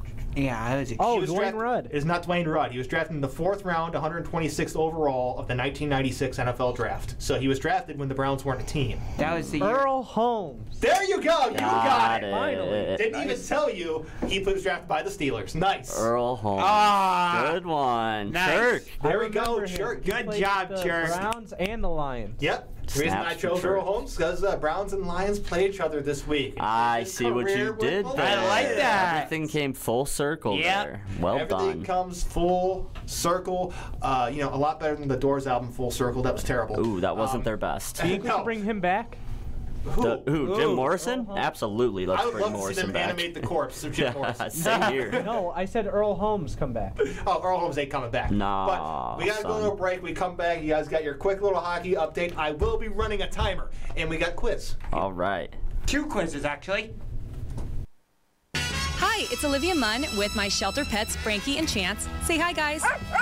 When I adopted them, I discovered that they both have incredible personalities. Chance's sole purpose in life is to love and to be loved. Frankie is a little bit of a scoundrel and always entertaining. They're a little bit of a lot of things, but they're all pure love. Adopt pure love at theshelterpetproject.org. Brought to you by the Ad Council, the Humane Society of the United States, and Maddie's Fund. I want to thank my mommy for loving me so much, for taking me to the doctor when I broke my foot, for leaving me alone when I wanted to be alone. And now, as a grown-up, I'm thankful for being able to take care of you, my dear mom, for taking you to your therapies, for understanding that sometimes you simply want to be alone. Roles change without us noticing. That's why AARP gives you the information to provide even better care for your loved one. Visit aarp.org/caregiving. Brought to you by AARP and the Ad Council. If you drive buzzed, it could cost you around $10,000. You'll face major legal fees, major fines, and steep insurance penalties. You could lose everything. Buzzed, busted, and broke. Because buzz driving is drunk driving. Most of us like to be out in the sun. That's why sunscreen and other safety measures are key to protecting your skin from aging and cancer. The FDA recommends using a sunscreen with a sun protection factor, or SPF, of 15 or higher. Also, look for broad spectrum on the label. That means both harmful ultraviolet A and B rays are blocked. UVA rays age the skin, UVB rays burn, and both cause cancer. But the perfect sunscreen doesn't count if you use it wrong. Don't need sunscreen on a cloudy day? Wrong. 80% of UV rays still get through the haze. Only use sunscreen at the beach? Nope. Anytime you're outside, UV rays attack the skin, so you need protection. And you have to reapply sunscreen every 2 hours. Remember, SPF plus broad spectrum equal healthy fun in the sun. Visit www.fda.gov/sunscreen for more information. A message from the U.S. Food and Drug Administration. So what's the catch on All Sports Cleveland? Trying to stump James for over 6 months and failing. But hope springs eternal. It's Kramer quiz time. We are back here on Now we're back. We are back here on So What's the Catch? And you guys got to talk about hockey and go. So the Cleveland Monsters are currently in 4th place in the North Division. They are 5-3-1, and they have 3 shootout losses, and they have up at the high ground up there, though. Right? Okay. And they have 14 points. They host Syracuse tonight, and they host Syracuse on Friday. That is your Monsters update. All right, and I've got a quick update for your Pittsburgh Penguins, and by your I mean mine. And yeah, they absolutely stink right now, but everybody's healthy. The team is the band's all back together, so they're gonna get things straightened out. They've lost 3 in a row. It hasn't looked pretty, but with Sid, McJesus coming back, No, McJesus is Connor McDavid. Oh, yeah, sorry. I meant to say Ice Jesus. Ice Jesus. What was the team I was rooting for? Arizona? Yeah, go Arizona. Yeah, go Coyotes. That is your Penguins. No, Penguins are being sold. Fenway Sports Group is talking about purchasing the Pittsburgh Penguins. Yeah, so they also own Liverpool and obviously the Red Sox. So. And then quick, Blue Jackets, they are 8-5-0, and they have 16 points. They are 6th in the Metro. And that is your hockey update. All right. I got a berserker. Berserker of the week? Oh, do your berserker. All right, berserker. Let's get a drum roll. Drum roll. Come on. All right. The berserker of the week is Ben Simmons. Oh. Do you just choose it like right after the drum roll? Because it sounded like you did that. That's why Ben Simmons is again your berserker of the week. He's playing right now, but that's like the 97th time he's been. All right, it's time. Before we get to the Kramer quiz, we have the Josh quiz. Okay, Josh quiz. Okay, yes. So apparently you decided to just commandeer his entire He's segment. been doing You're commandeering this segment 1. 2, you decided to pick a subject which I'm an expert in. Yeah, why'd you do that? Simpsons is only one question. Okay, well, I have you brought up a question where I'm an expert in. Yes. All right, but that's question 5. You have 4 other questions before that. Let's do this. All right. What country has competed the most times in the Summer Olympics yet hasn't won a gold medal? Oh. France. No. Madagascar. No. The Summer Olympics, you said? Summer Olympics, yep. Sweden. No. Greenland. You already guessed, and your answer is still wrong. The correct answer is... I have no idea. Taiwan. No, it was the Philippines. Oh, I was close. I was very close. Okay. What is the only sport to be played on the moon? Golf. Yep. That was James. What? But we knew it, obviously. What NFL team was originally called the New York Titans? The Jets. That is correct. Ooh. They were the New York Titans. Wow. Technically the Titans of New York, but that's a whole different thing. Mm-hmm. What are the only 2 states in the United States that have yet to send a team to the NCAA? Only 2 states. NCAA Division 1? tournament? Yeah. The Division 1 basketball? And Hawaii. Yep, Alaska and Hawaii. That are pretty much Those are usually Or no, not Hawaii. Oh, okay. Alaska and Maine. Yes. Okay. And your Simpsons question. What is the name of the fictitious minor league baseball team on Isotopes. Wait, what is it? Isotopes. Springfield Isotopes. Come on, Dang it was easy. All right. Kramer quiz time. You changed the spelling, it's also the name of the hockey team. So here's how we're doing it for me this time. All right. Oh, yeah. We are doing a Simpsons-themed sports quiz. Gosh, Well, I'm going to lose already. But there's a handicap. It's everybody versus James. Okay. Everybody versus James. He's got all the names. He's going to win. He knows the Simpsons like the back of his hand. All right. Let's go. We'll find out. We got this. In the Cartridge family, Homer buys a game after an international soccer game leads to a citywide riot. What 2 teams were playing? Mexico and Portugal. You're right, and you know what? That was a game that had a lot of kicking, low scoring, and ties. Ryan, your face when he said that so quick. Wow. Which Super Bowl winning NFL quarterback features in the gridiron-themed episode Bart Starr? Joe Namath. Correct. Yeah, I'm just good. Like, should I just... In a 1991 episode, Homer throws a party to watch the Watson-Tatum fight on illegal cable. What is the fight's tagline? It was Frederick somebody. Well, first of all, his name's Dredrick, not Frederick. It was Mike. Payback. No. Ooh, wrong one. Vengeance. No. Dang it. Are we guessing WWE pay-per-views? No. No, but I can see how you got there. Yeah, I don't think anybody's getting Revenge. it right, by the way. It was the bout to knock the other guy out. Payback was when Homer fought Dredrick Tatum. Yes, it was called the bout to knock the other guy out. The bout to knock the other guy out. With the amendum, this time it's for money. Nice. Homer later ends up in the ring with Dedrick Tatum after pursuing an ill-advised career in boxing. How does the fight end? Mo gets him and picks him up with the fan. Flies him out. It's basically a forfeit. Okay, I'm going to let you guys decide. It says, unably knocked out, Homer withstands Tatum's blow for 12 rounds but loses on points. Okay, that's not what happens. That's wrong. Dang. Did not even give him 3 lousy rounds.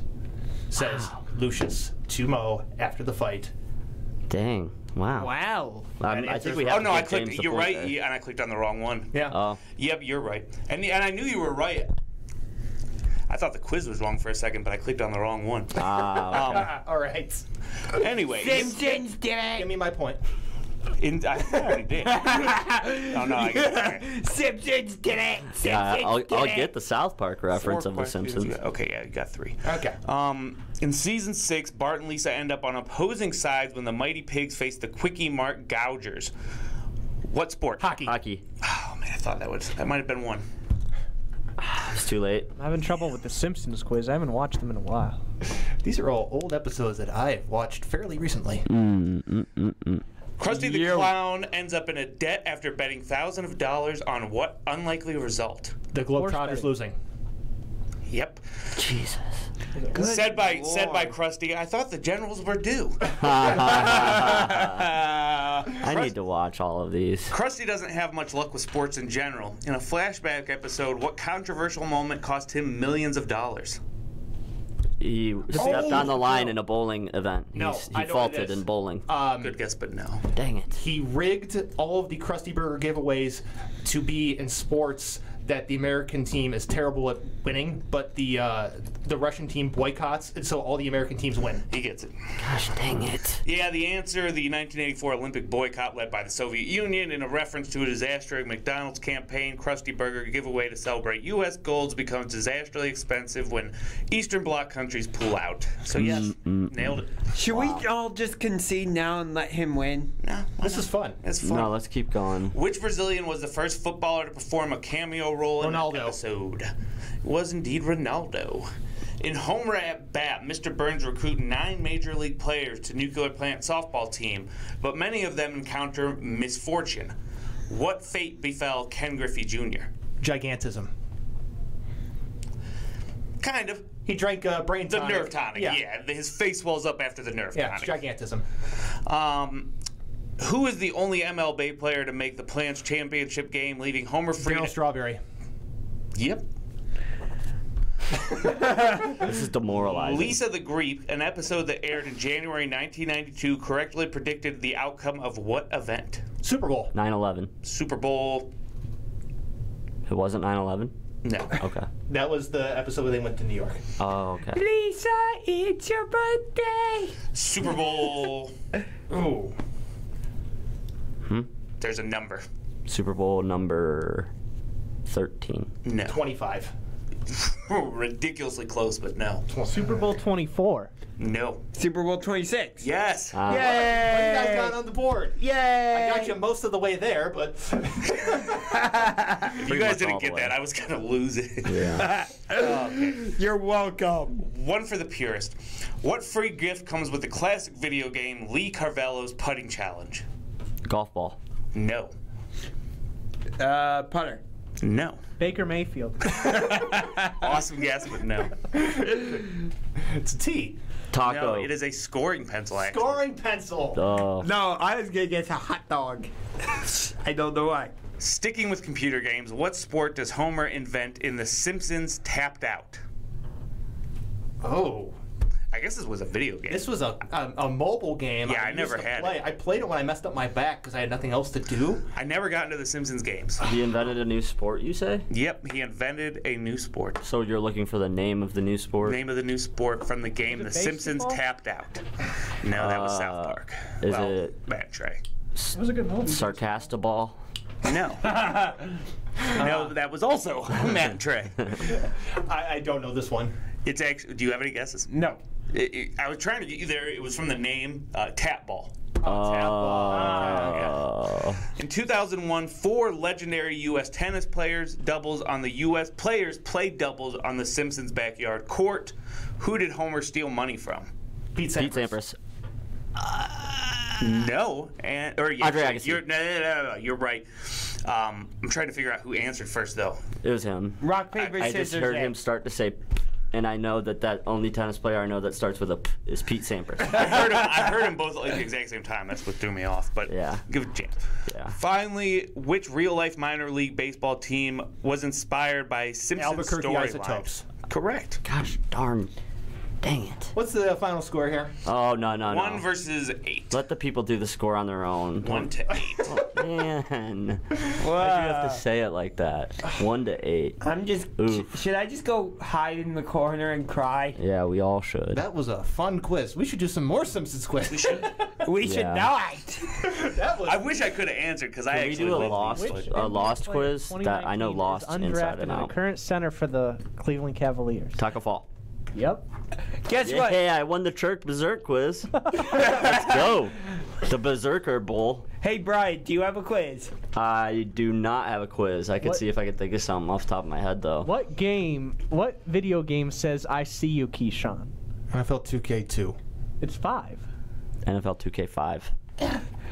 NFL 2K2, they just like had weird noises every time. Okay, I'm going to give you guys a hockey one. Okay. All right, I should get this one then. All right. Letang, Chris Letang, his last name, Letang, is French for what? Oh, I have no idea. The Tang. Question to end the show on. The easiest question I could possibly give you. What is the only team in the NFL to neither host nor play? The Browns! I gave that question already. And we're not going to be breaking that tie this year. Nope, we're not. We are breaking that this year. No, we're not. We can't host the Super Bowl. Yeah, we can't host it. We can go to it, though. And we're going, Shirk. We're making it. David Njoku, Super Bowl MVP. I'm calling it now. Who would we beat? The Browns win by 90 over who cares. Okay, so Pete Sampras was one of the 4 tennis players in the Simpsons episode. Who knows the other 3? Andre Agassi. No, it was Serena. Is that one of them? Andre Agassi was one. Serena. Was it Serena and Venus? It was. Yeah, Serena and Venus and. I've actually seen Venus. One of the Williams sisters. The only 2 men's tennis players I really know are Pete Sampras and Andre Agassi, and the only 2 women's tennis players I know are Venus and Serena Williams. I love The Simpsons, and like the first 10 seasons are my favorite, so I thought that was an easy quiz, but I forgot not everybody watches The Simpsons. I need to. I do need to get back into it. Anyways, that was today's episode, and it was fun. It was real. It was not real fun, but it was. Yeah, it was not real fun. And we will be back next week here on the show that happens every Wednesday from 2 to 4. Yeah, tune in, listen live, something or other, whatever Churkat the original Instagram name is. Yeah. Yeah. Catch us every Wednesday. So what's the catch? Yes. Yes. Yeah, make sure you go to the YouTube channel. Well, so what's the catch on YouTube? One was so long. Subscribe, like and subscribe. See ya. And thank you for tuning in to another episode of So What's the Catch? Join us next week for more hot takes and very interesting conversation, to say the least. So yeah, follow us on all our social media platforms, and yeah, go Brownies.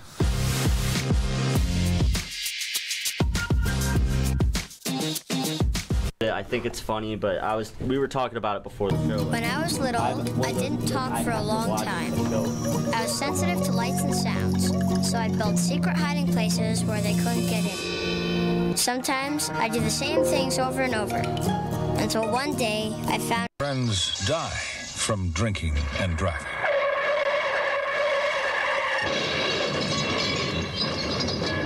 Friends die from drinking and... Friends don't let friends drive.